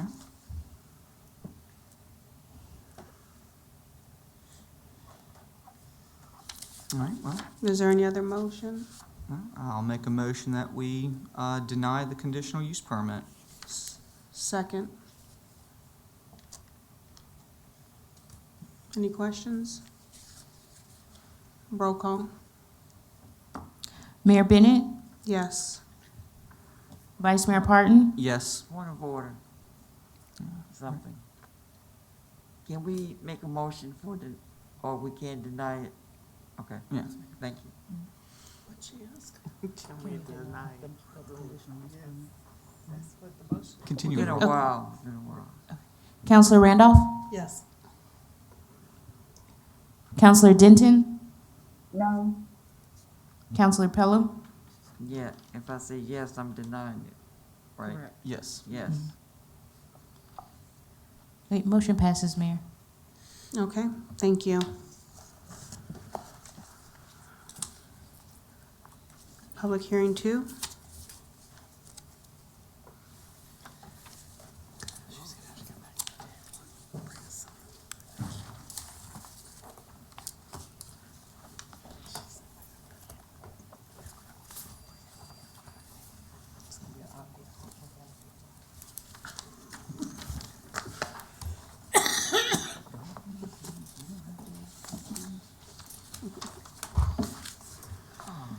And for the record, Madam, Mr. Ward,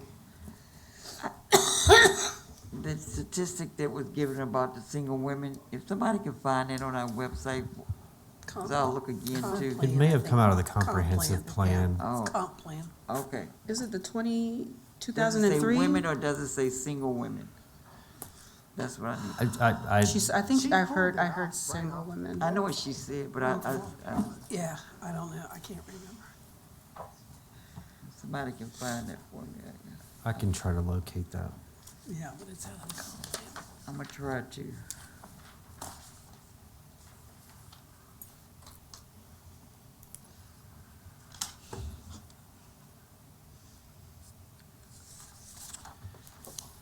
Okay. Tonight's second hearing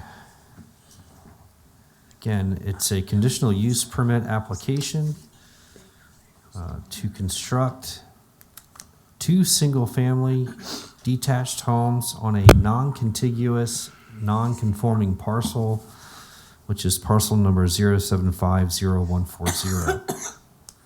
The applicant is Purdy Homes LLC.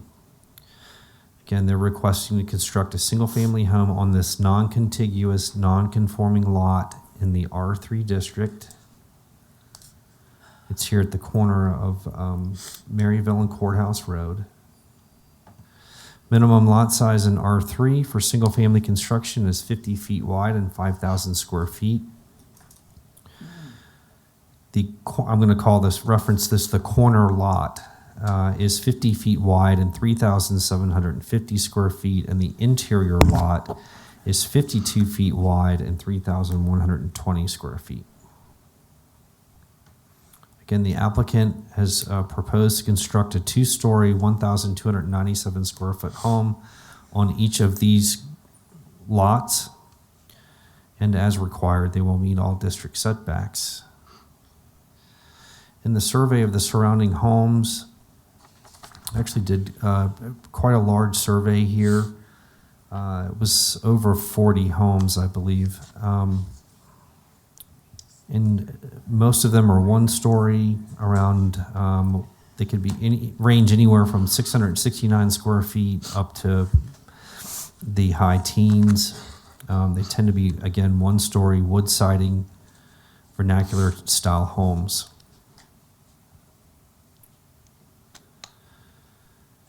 It was actually 55 homes is what I did here. Out of those 55 homes, 83% of them are 1-story and 17% are 2 stories. 52% are vinyl siding, 24% masonite, 12% brick, and 12% I'm going to call other.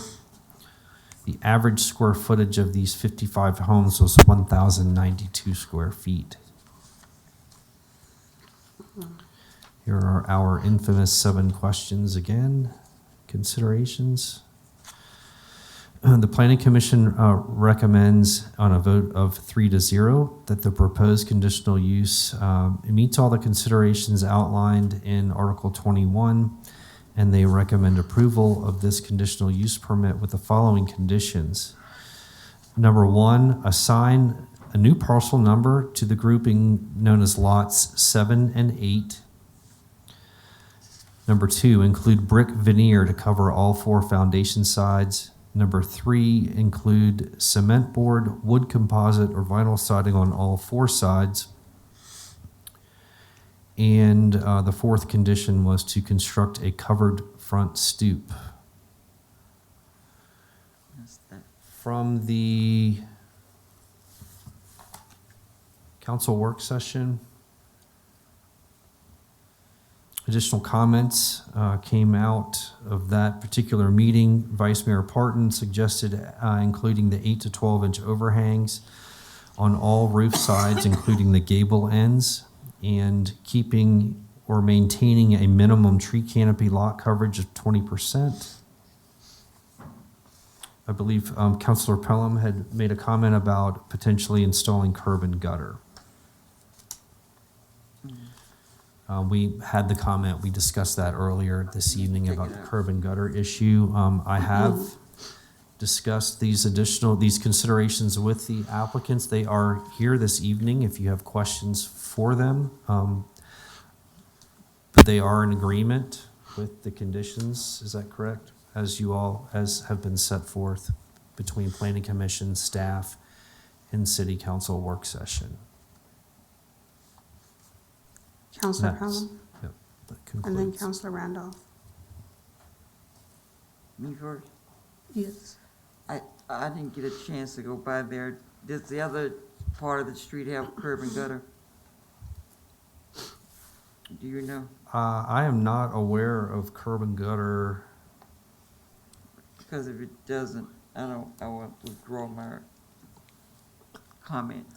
Since we talked about it before. I don't believe it has curb and gutter anywhere in this particular Yeah, it area. would make sense, yeah, so I don't think it makes sense to add curb and gutter right in. I don't recall seeing it on my drive through the Okay. study I area. don't remember it. I've driven it past it Yeah, it does. 1,000 times. It does. Mm-mm. But if it doesn't, then I withdraw that request recommendation. We were approved to do the widening of Courthouse Road, Yeah. right? Would this be an issue as far as where they're set on the road I don't think that part No. of Courthouse Road is considered. after Maryville? That Courthouse Road stops at Roanoke and kind of split from Courthouse to Berry. You know, you're going. Yeah, I know what it is. I know. Just before the playground. Mhm. And the expansion, I think, for that courthouse is to there. I thought it went up to 156. Oh, okay. Well, I could be But wrong. this is beyond 156, this house. Okay. So it still wouldn't include it. And the house, again, will have to meet the two houses will have to meet the setback requirements. So they'll be set back on these lots. Yeah, Okay. I just was, Sure. want to make that. good point, though. My turn now. Yes, ma'am. Thank you. Is, this house is gonna be used to be sold? Both are for sale. Right. Yes. Just wanted The to make sure. applicant, they're home builders. Okay, yeah, I saw that. I just wanted to not assume. and- Right. And understand. Thank Yep. you. But that doesn't matter. Vice Mayor Parton. Yes, I just want to say thank you to both of you for taking into consideration the request that, that we added in there. And we really do, I really do appreciate it. It's nice to see people that want to, raise the standard of the neighborhood and improve the housing quality.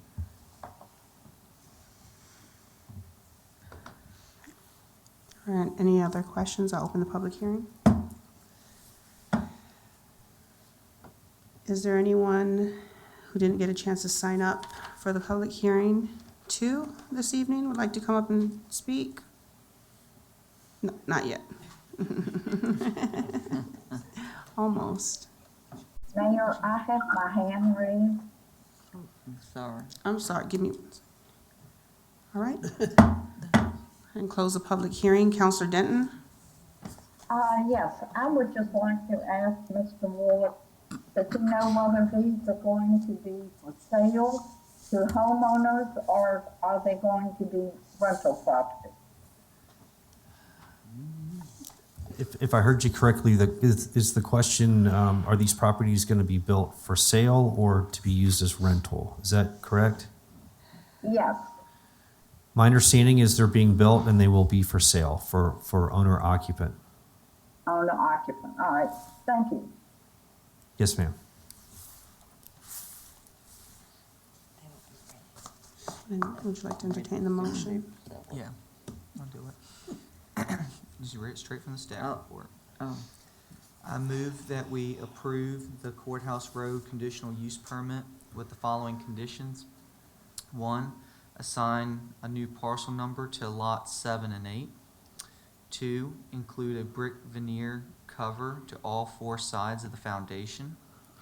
3, include cement board, wood composites, or vinyl siding to all 4 sides. 4, include 8 to 12 inches of roof overhang around the entire house. 5, include gutters and a covered front stoop. 6, maintain 20% tree canopy. And then 7, install a concrete or asphalt driveway. second. Roll call. Vice Mayor Parton, Yes.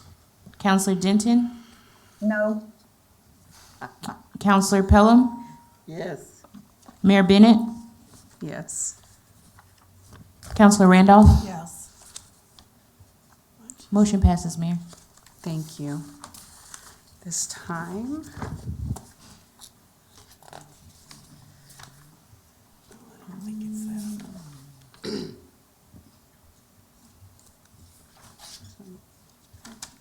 Citizen comments, right? Yes. Right, now for citizen comments, I have Ms. Rita Joyner. Oh, well, excuse me. Come on, up. Did you sign the form? Evelyn Rose, Ward 4, 2315 Elm Street, Hopewell, Virginia. 804-721-9099. Okay, so I'm gonna read the rules for you. Okay, so, can you guys time? 3 minutes. Can you guys time for me? Okay. Each person addressing the council shall step to the microphone, give name and address, limit comments to 3 minutes or less. No person shall be permitted to address council a second time until all others have been heard once, and no one shall speak more than twice on any subject in one meeting. All remarks shall be addressed to council as a body and not to any member thereof. No person other than the council and the person having the floor shall enter into any discussion either directly or through a member of council without the permission of me. No question shall be asked a council member, including administration, except through the presiding officer, which is myself. Go ahead, ma'am. Greetings and welcome back. You know, I've been here coming since April, and I don't see any change, okay? I had came up here in April. Y'all said in May, when y'all get the funds, that y'all was gonna help, you know, people with their utilities bills, and I haven't heard nothing, seen nothing.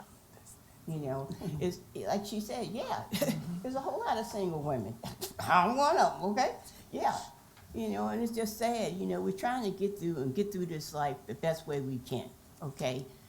And for the city, y'all are very well off, okay?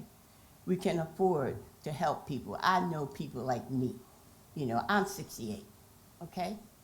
And other people that are older than me that are going through so many changes because they can't, you know, keep their utilities paid up, especially that daggone sewer bill. Lord have mercy. I don't know what y'all gonna do about that, but it's outrageous, the sewer bill.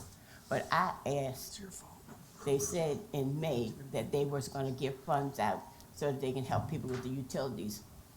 Nothing materialized. Here it is, October, okay? And I'm struggling, okay? All I need is for y'all to understand people are still out here struggling just to stay alive, you know, and that's all I want to do, be able to live, you know. I don't need much, food, clothing, and shelter. That's all I want, and to be happy, you know, and for y'all to serve the people, okay? I know it's a whole lot of stuff going on, but, you know, this is frivolous, okay? You gotta look at the human being, the person, the needs. You have to serve God, then serve your people, okay? That's all I ask. You know, just help somebody, you know? That's all I ask. You know I love you. Okay. I love Miss Bell too. I Thank love you. y'all. Thank you. Take it into consideration. And Mr. Ward, I'll talk to you later about getting my Krispy Kreme, okay? That's all I ask. Thank you. Miss Rita Joyner?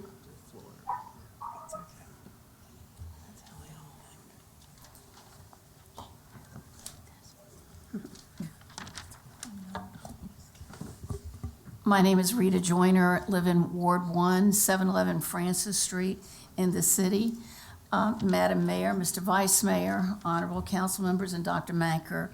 As many of you know, I'm currently a candidate for a council seat in the city, and I wanted tonight to convey the sentiments of many of the members of the electorate as I go and knock on doors, and that statement is to please take action to complete the past due city audits as soon as possible. It's not news, but these people, the citizens it's the first thing they talk about. And from my conversations throughout the city, I found that citizens do understand credit scores, and they understand that our current situation is definitely impacting the city's credit score. I applaud your recent efforts to secure an audit firm to complete this work, but in the interest of time, several of the citizens and myself, I recommend and encourage you all to seek help from the State Auditor of Public Accounts as soon as possible. And I know everybody will be happy when Hopewell does not receive any more special mentions in the APA annual reports. And thank you for your service. Thank you. Mr. Ed Hauser? Hauser, live at 500 South 18th in Ward 5. Been a resident of Hopewell my entire life, 59 years. I've watched this town just go down the tubes, and it's getting worse by the day. You know, I used to watch unofficial council meetings and quick lunch when my uncle ran it. Everybody sat down there talking about what we could do to make the town better, what we could do to help the people in the town. Because back then, council and the city officials were worried about Hopewell and the residents. Guess what? I don't see that now. Not at all. We got people shooting guns at random all over Hopewell, left and right. I mean, the number of gunshots out there. Why can't somebody get caught? There's no reason for this. A block down the street from me a couple nights ago. Here they are the next day picking up bullet casings all out the road. The stuff I heard in here last week at the meeting with the chief, I'm not impressed with none of it. Oh, well, there's them problems everywhere. Well, guess what? I don't live everywhere. I live in Hopewell, Virginia, where Hopewell has went nuts. You don't even hear about the stuff in Colonial Heights, Petersburg, or Chesterfield like you're hearing about in Hopewell right now. It's pitiful. Something needs to be done. I've went on command walks with him. I've been to these meetings with him. You don't ask the wolf if he's having problems with the sheep. You got to talk to the sheep. You don't go to these places like Davisville and start walking in there asking these people that are the problem, what kind of problems are you having? Oh, we're not having nothing. Or you go down here to whatever terrace it is now, the old town square. You hear people in there talking. They ain't even go open the door to talk to you. You know, people know what's going on around here. Why can't these problems be fixed? That's my question. You know, I mean, people aren't safe in their own neighborhoods anymore. You can't go outside without for fear people being shot at, you know? And I mean, this is all in my neighborhood. Friday night, Saturday night, Sunday night, we sit on my back deck and take bets on where the gunshots, which direction they're coming from next, because you know they're coming. You call the dispatcher, oh, well, you know, da-da-da. You know, they're less than happy to hear you. You know, so why even call them anymore? What do? Our hands are tied. Do we need state police to come into Hopewell and fix our problems? Because apparently HPD can't fix them. What do we need to do for us Hopewell citizens to feel safe in Hopewell?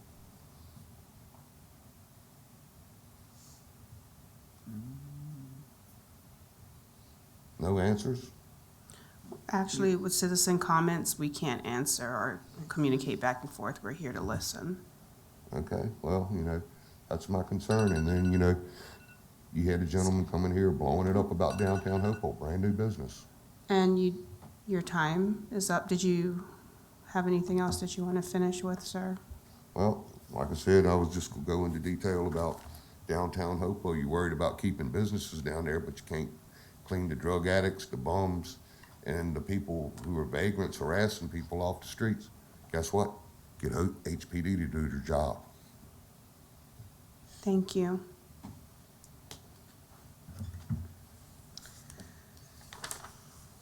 I'm going to go ahead and move on to R1. Madam Mayor, Vice Mayor, members of council, today we are here to introduce, well, staff and myself, we're here to introduce to you the Virginia Department of Social Service Promise Program. This is a low-income household water assistant program, which is federally funded to help households pay for water and wastewater in their homes. This program will help eligible customers experiencing financial burden to pay their past due home and water bills. And so today, the recommendation from staff is to staff recommends City Council to give the interim city manager the authority to enter into the program, to complete the intake form, and to allow the Department of Social Services to contact our customers here in the city of Hopewell. Why do they have to contact?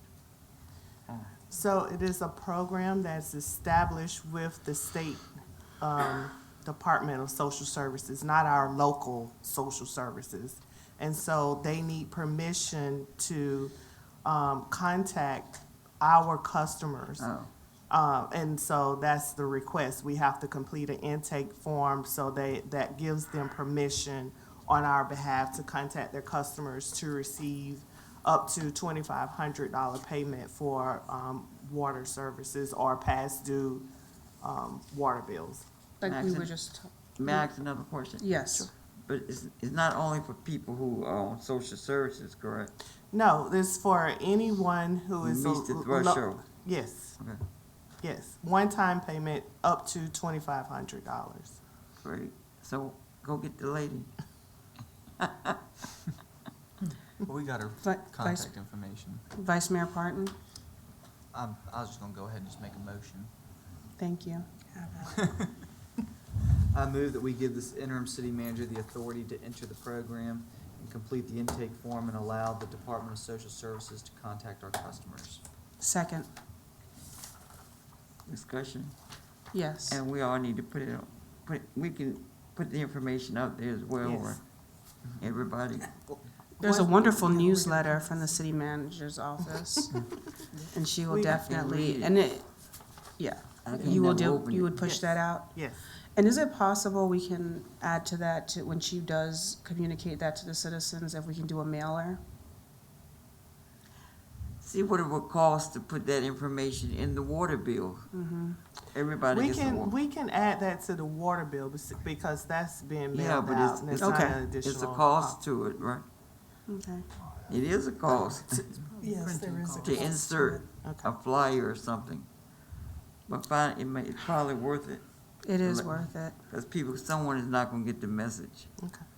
Roll call, Wait a minute, I had a question first. okay. Sorry. To piggyback on what you're just saying, can't we just get Dr. Manker to check with the water company? Since this is a program on the state level, maybe Virginia American Water will waive their fee to put it in with, and they have outstanding bills. This Oh, will yeah, help they want them their get money. paid as Yeah. well. That's- Yeah, that's So a they good may be idea. willing to do that, so if you Sure. would check, that would be great. Okay. Roll call, Vice Mayor Parton, Yes. Counselor Denton, Yes, Counselor Pelham, Yes, Mayor Bennett, yes, Counselor Randolph. Yes. Motion passes. thank you. R2, Okay, R2 is staff is requesting a resolution amendment to the FY '23 budget, American Rescue Act funds to appropriate $120,000 of federal ARPA funds to the capital fund budget to fund Catholic charities, to provide services of programming services to the homeless and also to the cold weather shelter from the months of November 2020 to March 2023. Counselor Pelham, I would like to make the motion Oh. that we consider doing a RFP for other persons to bid for this money We don't have time. instead of just authorizing Catholic charities this time. I don't disagree. However, it's November. November is weeks away, and so What other way we can get somebody else to get three Well- bids for it? if we could this last time continue with the cold weather shelter, and then in spring we can come back with a long-term plan No, because of what every year to they do it, they don't do, it's no continuum. They supposed to do other things besides just keep people warm for that shelter. They do, Miss Pelham. The Did 120, they- the 120 does not just include I the know. cold weather shelter. It includes whenever PD calls and say we have a homeless person, that programming money, when PD says, hey, Catholic Charities, we have someone. did you have a second? I'm sorry, point of information. Did you have a second on the floor? I didn't even hear a motion. No, there was No. I think it was just a Yeah. question. Was it a question? No, it sounded I like, made a motion that we get 3 other proposals Okay, to so choose that, from. no one seconded that So motion. it died. Yes, Okay. it's dead. Thank you. Flat out, yes. Okay, would anybody like to say anything else? All I right, have my hand raised.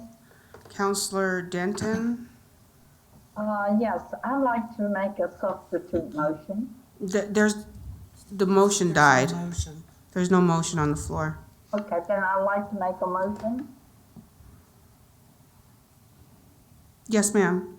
Okay.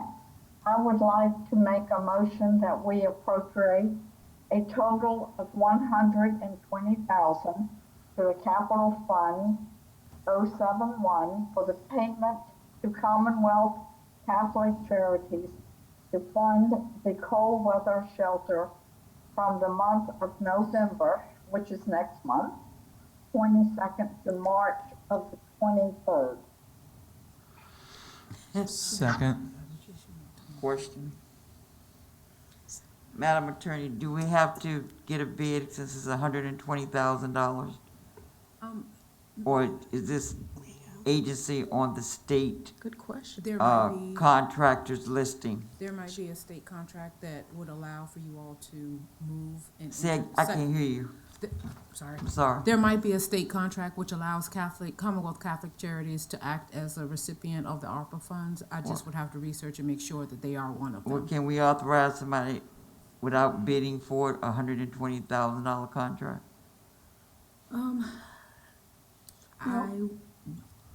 You know the no answer, no. I'm not sure at this point. I would like the opportunity to check the state contracts to see which charities are available for us to look at. Consider. And if not, then maybe the RFP process would be an appropriate measure. Do I make a substitute motion that we put this latest on the table or postpone it, as most people know, Okay. until the next meeting, until she finds out that We have a continuing. financial information? We already have a contract with, Okay. Just with because Catholic you have one Charities. contract We with do a not- we vendor, do- you don't have to do another No, one? we do not have to do another one, but are we, This is a $120,000 contract. Ms. Pelham, Yes, Miss Dr. Maker? What? Ms. Pelham, are we saying when the police call for the homeless people to receive services, that we're no longer going to use Catholic Charities I'm- to aid in helping those services? Because that 120,000 just doesn't include the homeless shelter. I It just don't want to includes- appropriate money that we're not authorized to appropriate unless it's bidded properly. Well- If it's bidded properly, I'm not voting for it. I'll go ahead and second her motion.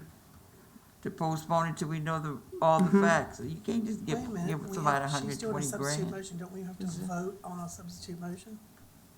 Well, I second it, and then now we have to vote that she gets to have a substitute motion. Okay. That's what we're doing. And then we're gonna go back through, and you're gonna restate your substitute motion. So this is a roll call to see if she's allowed to make that substitute motion. Okay. Mayor Bennett, Yes. Vice Mayor Parton, I'm just gonna say no for conversation. Say it with conviction. Counselor Denton, All right, this is for the substitute motion. Yes. Okay, no. Counselor Pelham, Yes. Counselor Randolph. No. We're back to the base motion. Vice Mayor Parton? Ms. Ferguson Smith, how long would it take you to research, this request? I can finish it by tomorrow. By tomorrow? So we could end up putting it on at one of our special meetings for next week to take action on, correct? No, we can't have that, 'cause it's- I think the notice has already gone out Mhm. for the special meeting. We can look at the October 18th meeting because, as Dr. Maker said, we have a time crunch because the cold weather is coming. And so, I will say that the RFP process is usually a lengthy process. Yes. So that is, just offer that for a caution for you guys. So, but I will check the state contracts, so that if there is an opportunity for us to look at other options, that hopefully it'll be listed in the state contract. And we don't have to go to the RFP process.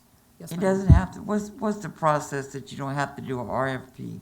You can use a state contract with Yeah. already pre-approved charitable organizations, and that would limit the time. Right, So it's a direct, Right, it's a more direct way to go right. forward. And that would be just finding it out. Yes, ma'am. I Ca- will have that for you all by the end of the day tomorrow. Counselor Denton? I would just like to say, we've only got 2 weeks till November the 1st. You don't see it there. And I just feel that if we need to do this later, but right now we're in a crunch. And we're having problems with homeless people on the street. And we think part of that is the reason for some of our spike in crimes. Let's give them a place to stay for a few months. Then we can talk about it more later if we need to go to RFPs or look at a better situation. But right now, I just feel like we would have better control over the situation if we go ahead and fund this now. Madam Mayor, Counselor Pelham, Counselor Randolph, Counselor Pelham, and then Vice Mayor. Did you? oh my God, you just said the homeless. My stance on this is a lot of the homeless are in my ward at this point. I've heard enough from the businesses in downtown of how they're negatively impacting. I have to make sure, in my mind, that we, number one, have a safe place for people that are homeless to go to. And we've known that we were going to look at this shelter with Catholic Charities for quite a while. And had we had an issue with it, I would ask why we didn't bring it up earlier so we would have time. Unfortunately, we are in a crunch. We want it to be November through February, and that does not really give us a lot of time. I have no problems with Catholic Charities. Mr. Ward, I think you have, or Mr. Spicer has had a lot of calls and a lot of contact with Catholic Charities. When they get calls from constituents or police to help people on the streets, I have to be concerned about how the homeless are impacting not only my constituents, but the businesses. So I'm going to say that I'm going to vote for putting Catholic Charities into place as we had planned. I hadn't heard anything up till now against that, other than the issue of not liking Catholic Charities, but I didn't know that we weren't going to accept them this year. Based on that, I would like to move forward with that motion as well. That's a new one. I appreciate it. Thanks. Thank you. I would like to say something. I understand that, I understand that we are always in a time crunch, but we never try to plan on the front end. We always end up taking the hit on the back end. I am not in favor of the warming shelter. I'm sorry. Not right now, not in the condition that we're in. I'm going to say this to be truthful. There are different counties that have shelters, but they're secret for their communities, right? If we open up a warming shelter, we're going to have an influx. We are going to be an influx. We do not have the public servants right now. We can't keep police officers. We don't have enough resources. For instance, there is a criteria that a homeless person has to meet in order to go into the shelter. If they come in drugged, they're going to get turned away. So where are they going to go after that, right? They're going to start going into the neighborhoods. And we do not, and you're going to call, we're going to have a lot of police calls. I mean, I'm not saying this to be any other way. I'm being honest because I know what the impact. We have so much going on right now. If we want to plan having a shelter, we need to think about how strategically, how we're going to have this, work this, and have this happen. Because number one, we're going to need the support from our public servants, right? From our public safety. Second, we're gonna need resources. If they get turned away, where they're gonna go? Just because you're drunk doesn't mean you go into the jail, and what if the jails are full, right? These are things, how can we accommodate all these things? We have to think, just because we see them everywhere, okay, they have a right to coexist. We all have a right to coexist in this world. But at the same time, we cannot sustain this right now. And I'm going to vote no. What I have to say is that was a big stereotype. Homeless are not doing all the crime downtown, I don't think. That's not what I'm saying. I know What not I'm you. saying I'm is not- we I'm don't not know what saying- we're going to get. That's my point. And we have to be prepared for that. And right now, we do not have enough public safety officers. We do not have the resources. We barely have anybody here in City Hall to even take phone calls. We have people calling social services. They're not even answering the phone. So my whole thing right now, and I feel this way, and I'm very passionate about it, we cannot just say we're gonna do something because it sounds good and it looks good. Have a plan, or we are gonna be paying for it, and we're gonna continue to dig a hole for ourselves that we cannot get out of. Impromptu, Mr. Newman is here. Would you know whether or not, all I want to know is, when you obligate yourself out of a forced service that is over a certain amount of money, you as a leader are obligated to go to jail. And I've been there, done that, and I'm not doing it again. And so do you have any idea, would that come under that law? If we don't do the required process, and you vote knowing that the state requires you to go through a process just because we late. Well, how did the contract come about? Did you have a bid originally? I think so, years ago, when that was back when Mr. Dane was here. We contracted with them. I don't have that information. I just have the contract renewal agreement. I'm not aware how we sought out the services. Okay, if we renew the contract, it's saying that Catholic Charities is the only person we get this service from in Virginia. Isn't that right, Madam Attorney? When you renew a contract after it served its annual purpose or whenever it was, you're saying that this company is the only one that can give you that service again. No, ma'am. So what it is that if you have a provision inside of your contract which allows for the renewal of that contract, you can renew it without being in violation of anything. Because those are the terms that the parties agreed to, the parties being the City of Hopewell as well as Commonwealth Catholic Charities. What becomes an issue is when there is no longer a renewal provision inside of the contract. All of the original contract terms have expired as well as the renewal provision has expired by time. And then the city must make a determination as to how it wants to go forward.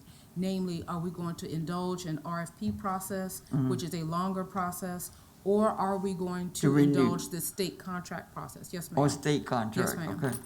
That's all, yeah, that's And my Commonwealth concern. Catholic Charities may well be involved either on the RFP side or on the state contract side. I just don't have enough information at this point, but I will get it for you. And we need to know that before y'all can vote if you want to. Yes, ma'am. But I think you shouldn't be here stereotyping the homeless either. Ms. Denton's comment I was talking about. So I will vote no for that purpose, because I'm not sure whether or not it's legal to vote for a $120,000 contract without it having a renewal. Well, I have other people on the line right now. Give me 1 second. You can finish. If it doesn't have a renewal proponent in the contract. So my no is for that reason, not because I don't want the shelter, I've always had issues with giving Yes, ma'am. one company a bid over another without knowing. Yes, ma'am. Can I make a friendly amendment to the motion? Does Um, anybody second it? Go ahead. The friendly amendment is to budget it upon approval Right. of the city attorney. So that way, if it's good, then it can move forward. If it's not, then it's frozen. That's right. And we don't have to vote Is on that, is that It just okay, has to- Madam Attorney? I'm fine with that. Yes, So ma'am. what would the motion be? It's to approve the $120,000 of ARPA funds to Capital Fund 071 for the warming shelter for the months listed for Catholic Charities upon approval of the city attorney. Upon contingent on Catholic Charities being a list, authorized vendor on the state. Website. Right, yeah. No, Okay. because Well, you're making it more It has general to some. cover It's- stuff, that's not an just that amendment to the one amendment. Okay. instance. Of the motion. It's just, if it has the blessing of the city attorney, then it can move forward. If it doesn't, then it gets brought back to us. And that's enough to do that, Madam Attorney? Yes, ma'am. Okay, thank you. Counselor Denton, do you accept the friendly amendment? That's fine if you can want to add with the approval of the city attorney. That's fine. Cut up your hearing aid. I think she said yes. Yeah. Yes. Are there any other comments? Counselor Randolph, you wanted to say something? Yeah, I want to make sure that the statement that Ms. Pelham just made about it, Catholic Charities being in the ability for the state choices, that's not the only way that she may approve it. It's also if our ability in the approval process allows for reapproval of it in the contract and hasn't expired, that will also. Yeah, she's going to investigate all those Okay, options. just want to I'm make sure we're clear and it's not just because they're a state-approved vendor. Oh, okay. Whatever you live. Roll call. Mayor Bennett, No. Just so I can look over this thing. Vice Mayor Parton, Yes. Counselor Denton, Yes. Counselor Pelham, No, Counselor Randolph. Yes. Okay, motion passes, Mayor. Thank you. Okay, tonight on R3, we have Mr. Newman. Good evening, everyone. I'm here tonight asking for increase in monies for salaries for my 3 lowest paid assistants. Approximately 3 years ago, there was a bill passed that, by the General Assembly that required localities utilizing police body cameras to fund attorney positions. The bill read that it was for the first 75 body cams, it'd be one person, and then as you get to the next 75, another person, so forth and so on. They enacted that about 3 years ago. I delayed it because I knew the city really was struggling at that point. And I didn't see a need at that time. The following year, Mr. Altman and I agreed, City Council approved the current slot that I have funded. At that time, we had 81 body cameras. We now have 82 body cameras. If and when the next slots with the police department get filled, it's gonna be up to, I think he said there's 6 or 8 vacancies, 88, 90 body cameras. The sheriff's department is revamping its I-295 program, which is gonna be an increase. I will also tell you that, when the body cameras first started, the police department were sharing their videos with us, which we found out everything wasn't getting shared. So now we have licenses so that we can get on there. So there's far more video just from that than we ever had from the get-go. And what I'm proposing to City Council is you award an additional $67,000 in salaries for these three individuals, and I'll divide it up appropriately among those three. I will tell you this, I've already had a complaint of no money raised this year for the city-funded position. And as it happens, there was an article in the Times-Dispatch this morning about Lynchburg. And this is across the Commonwealth. There's vacancies, if you go on the Commonwealth Attorney Services Council, look at their employment, there are positions, vacancies for assistant commonwealths that go back February. If I don't do something now, I'm gonna lose these three. They're gonna go somewhere else for more money. And that's the problem. Hopewell has traditionally been a training ground, and the minute they get that experience, they're gone. That's not fair to the community. And I will also add, I'm the chief law enforcement officer in this community. I'm the only one in public safety that didn't get any money last time when y'all were giving out rounds of money.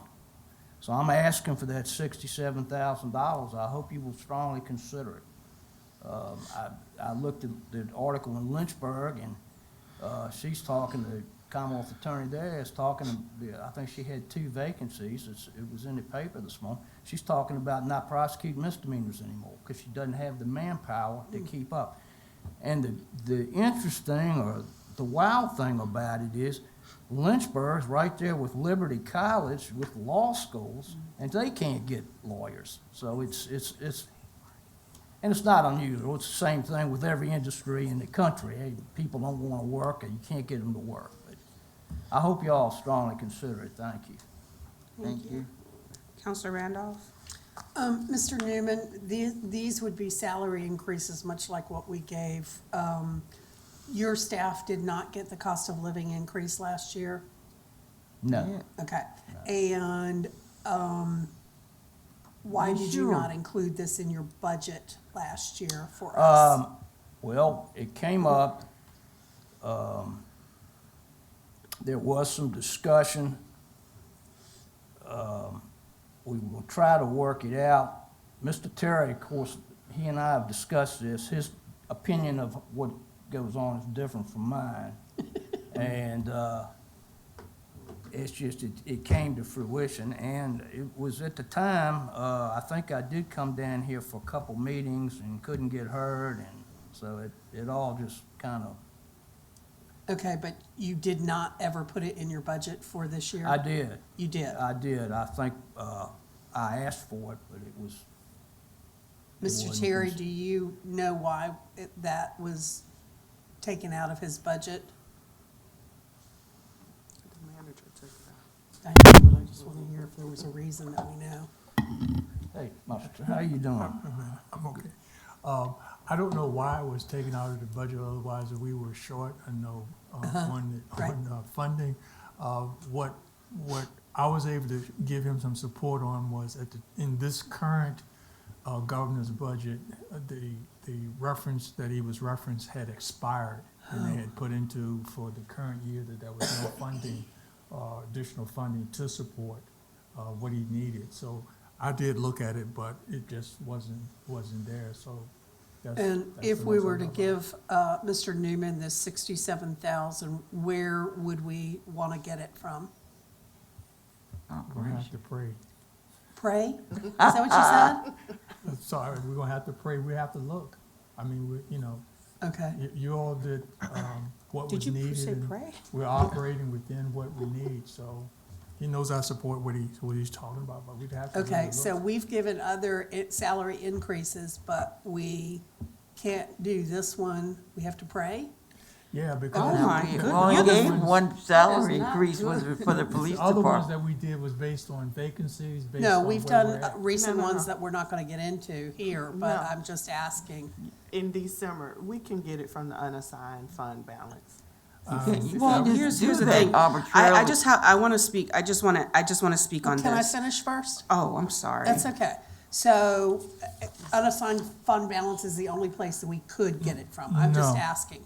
No. Okay, but do you think that, that's what I'm asking, where do you think there could be a well, place that we let me could get change this it. if we I will decide have on to it? analytically look and see where we can get it from. Okay, because I don't That's want to my vote term on of- something I don't know where we're getting it from, and I don't think council does either, so, but that's just me.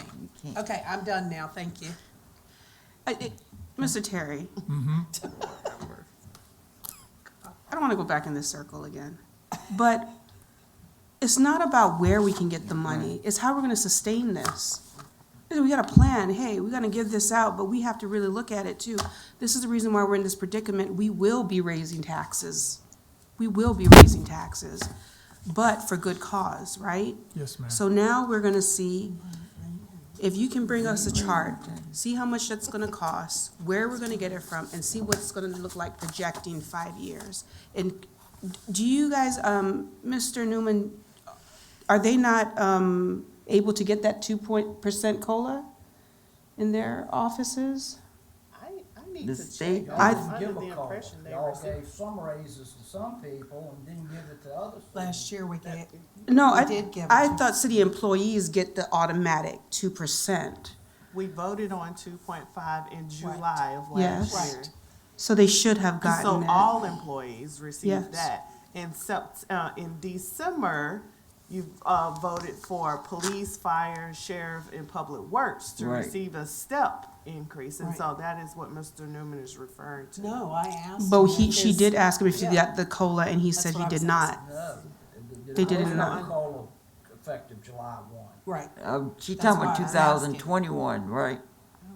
what? She talking about 2021, 22? 22. The year that we're July in tw- right now, July 20, this Did you fiscal get- year. July 21, they Did started our getting employees the get the two. COLA? What? I'm asking the In city, July 22, everyone received COLA, 2.5%. so why didn't his office receive it? I will have to research that. I was under the impression that all employees received the 2.5. Mr. Terry, No. you know? They did not. There was a cost of increase in July of 21? 21, but there was none July of 22. It didn't didn't include constitutional officers. Right. And all of your staff is considered No, Call the you one back. city employee. city employees. And I know Okay. it didn't because he came to me because he didn't get any money. Okay. It may be so little he ain't recognize it. No, that's true. 2 point, I'm serious though. Yeah, it's not- Sometimes you can't see 2.5%. Nope. Real seriously. Well, we didn't get it either, so. But I agree with the mayor is that no one really got a raise last year.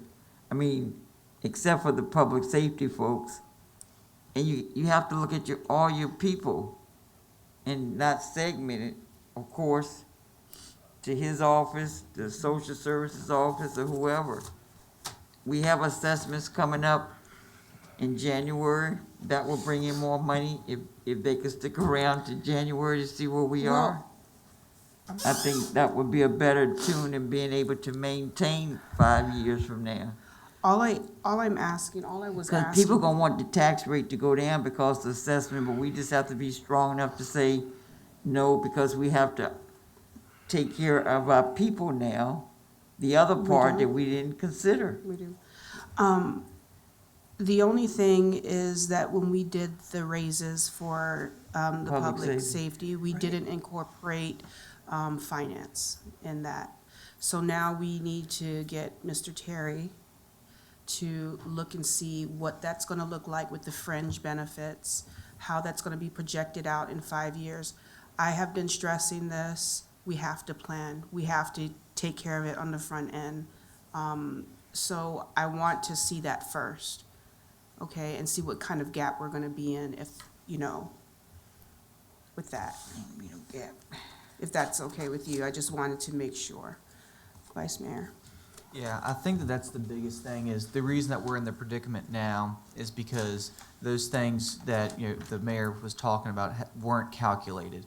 And Well, I certainly understand, but And- it's not fair to the people that didn't get anything. I agree, and I haven't finished my thoughts yet. But what I think is what would be much better is to, go back with finance and the city manager and let's find out what that true cost is going to be with all the fringe, the VRS contribution retirements, the health insurance requirements. Health insurance is not gonna change. I'm just throwing all the expenses out there that got us into the predicament because someone in HR did not do their job. And they gave bad information to the manager did not check it, and then brought it to us. Without going through the finance manager. Exactly. And that's why we're in the predicament now. I don't want to make the same mistake twice, and then also to find out, where this money's coming from as well. I think that, and again, I'm not saying that we're against it, but I think we need to learn from our mistakes in the past before we start, going and doing this again, especially, mid-year. So again, I'm not saying that, we're against any of this, but I think it would behoove us to either delay this 2 weeks or to the first meeting in November, so that way we have all the information to make a good informed decision. Well, the mid-year, we did talk about mid-year. What I'm saying, we can't just say 2 weeks. How long is it gonna take Right, them well, for Mr. Right. Newman, city manager, and Mr. Terry? What time is it? Well, that's why I was saying 2 weeks, Well, first whenever meeting they in get November. together, Right, let them get exactly. together and figure that Yeah. out, and then bring it back to us when it's ready. Yeah. So, I'll make a motion that we table this until all the information can be presented back to city council. Second. And I Okay. just want to make it clear, we're not saying no. It's just that we really have to focus on, How about continuing it, because you table it, who says it's gonna get back? Well, that's for Between you, Mr. Terry, and the- Why Dr. you're Maker. asking? Mr. Terry is the one that's gotta figure out if he can do it. he has to do it. He is Yeah, going to he's do gonna it. get the information, but what we're saying is, for you three to sit down and come up with something. Where is it gonna come from? Is it gonna be, a blend of, some savings in your department? Is it gonna be all straightly from the undesignated fund? Is it only for gonna two come from individuals? ARPA funds? Mhm. Is it gonna come from the reserve fund? I'm trying not to repeat the same mistakes that we made last year. Well, no, There is no reserve fund. Well, no, but that's what I'm saying. Where is it going to come from? Right.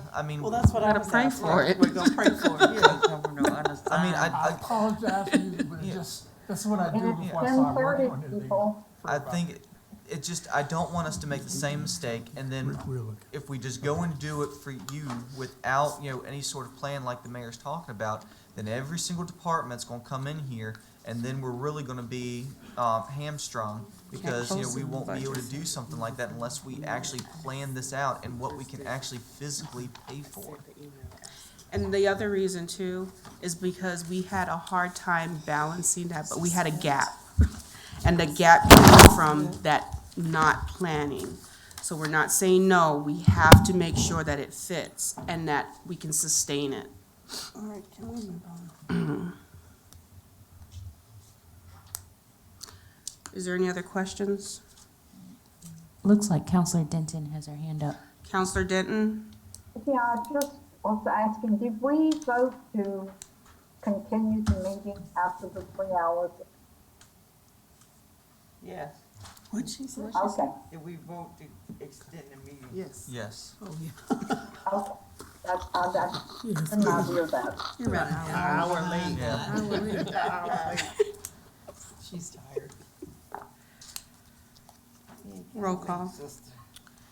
Mayor Bennett, Yes.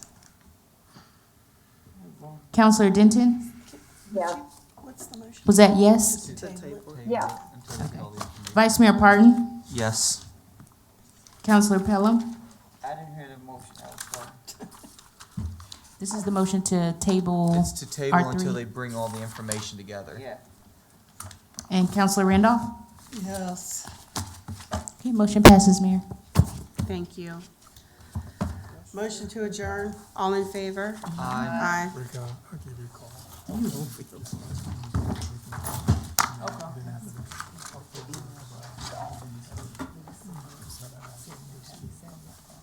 Can't be sitting next to you. I know, I'm distracted.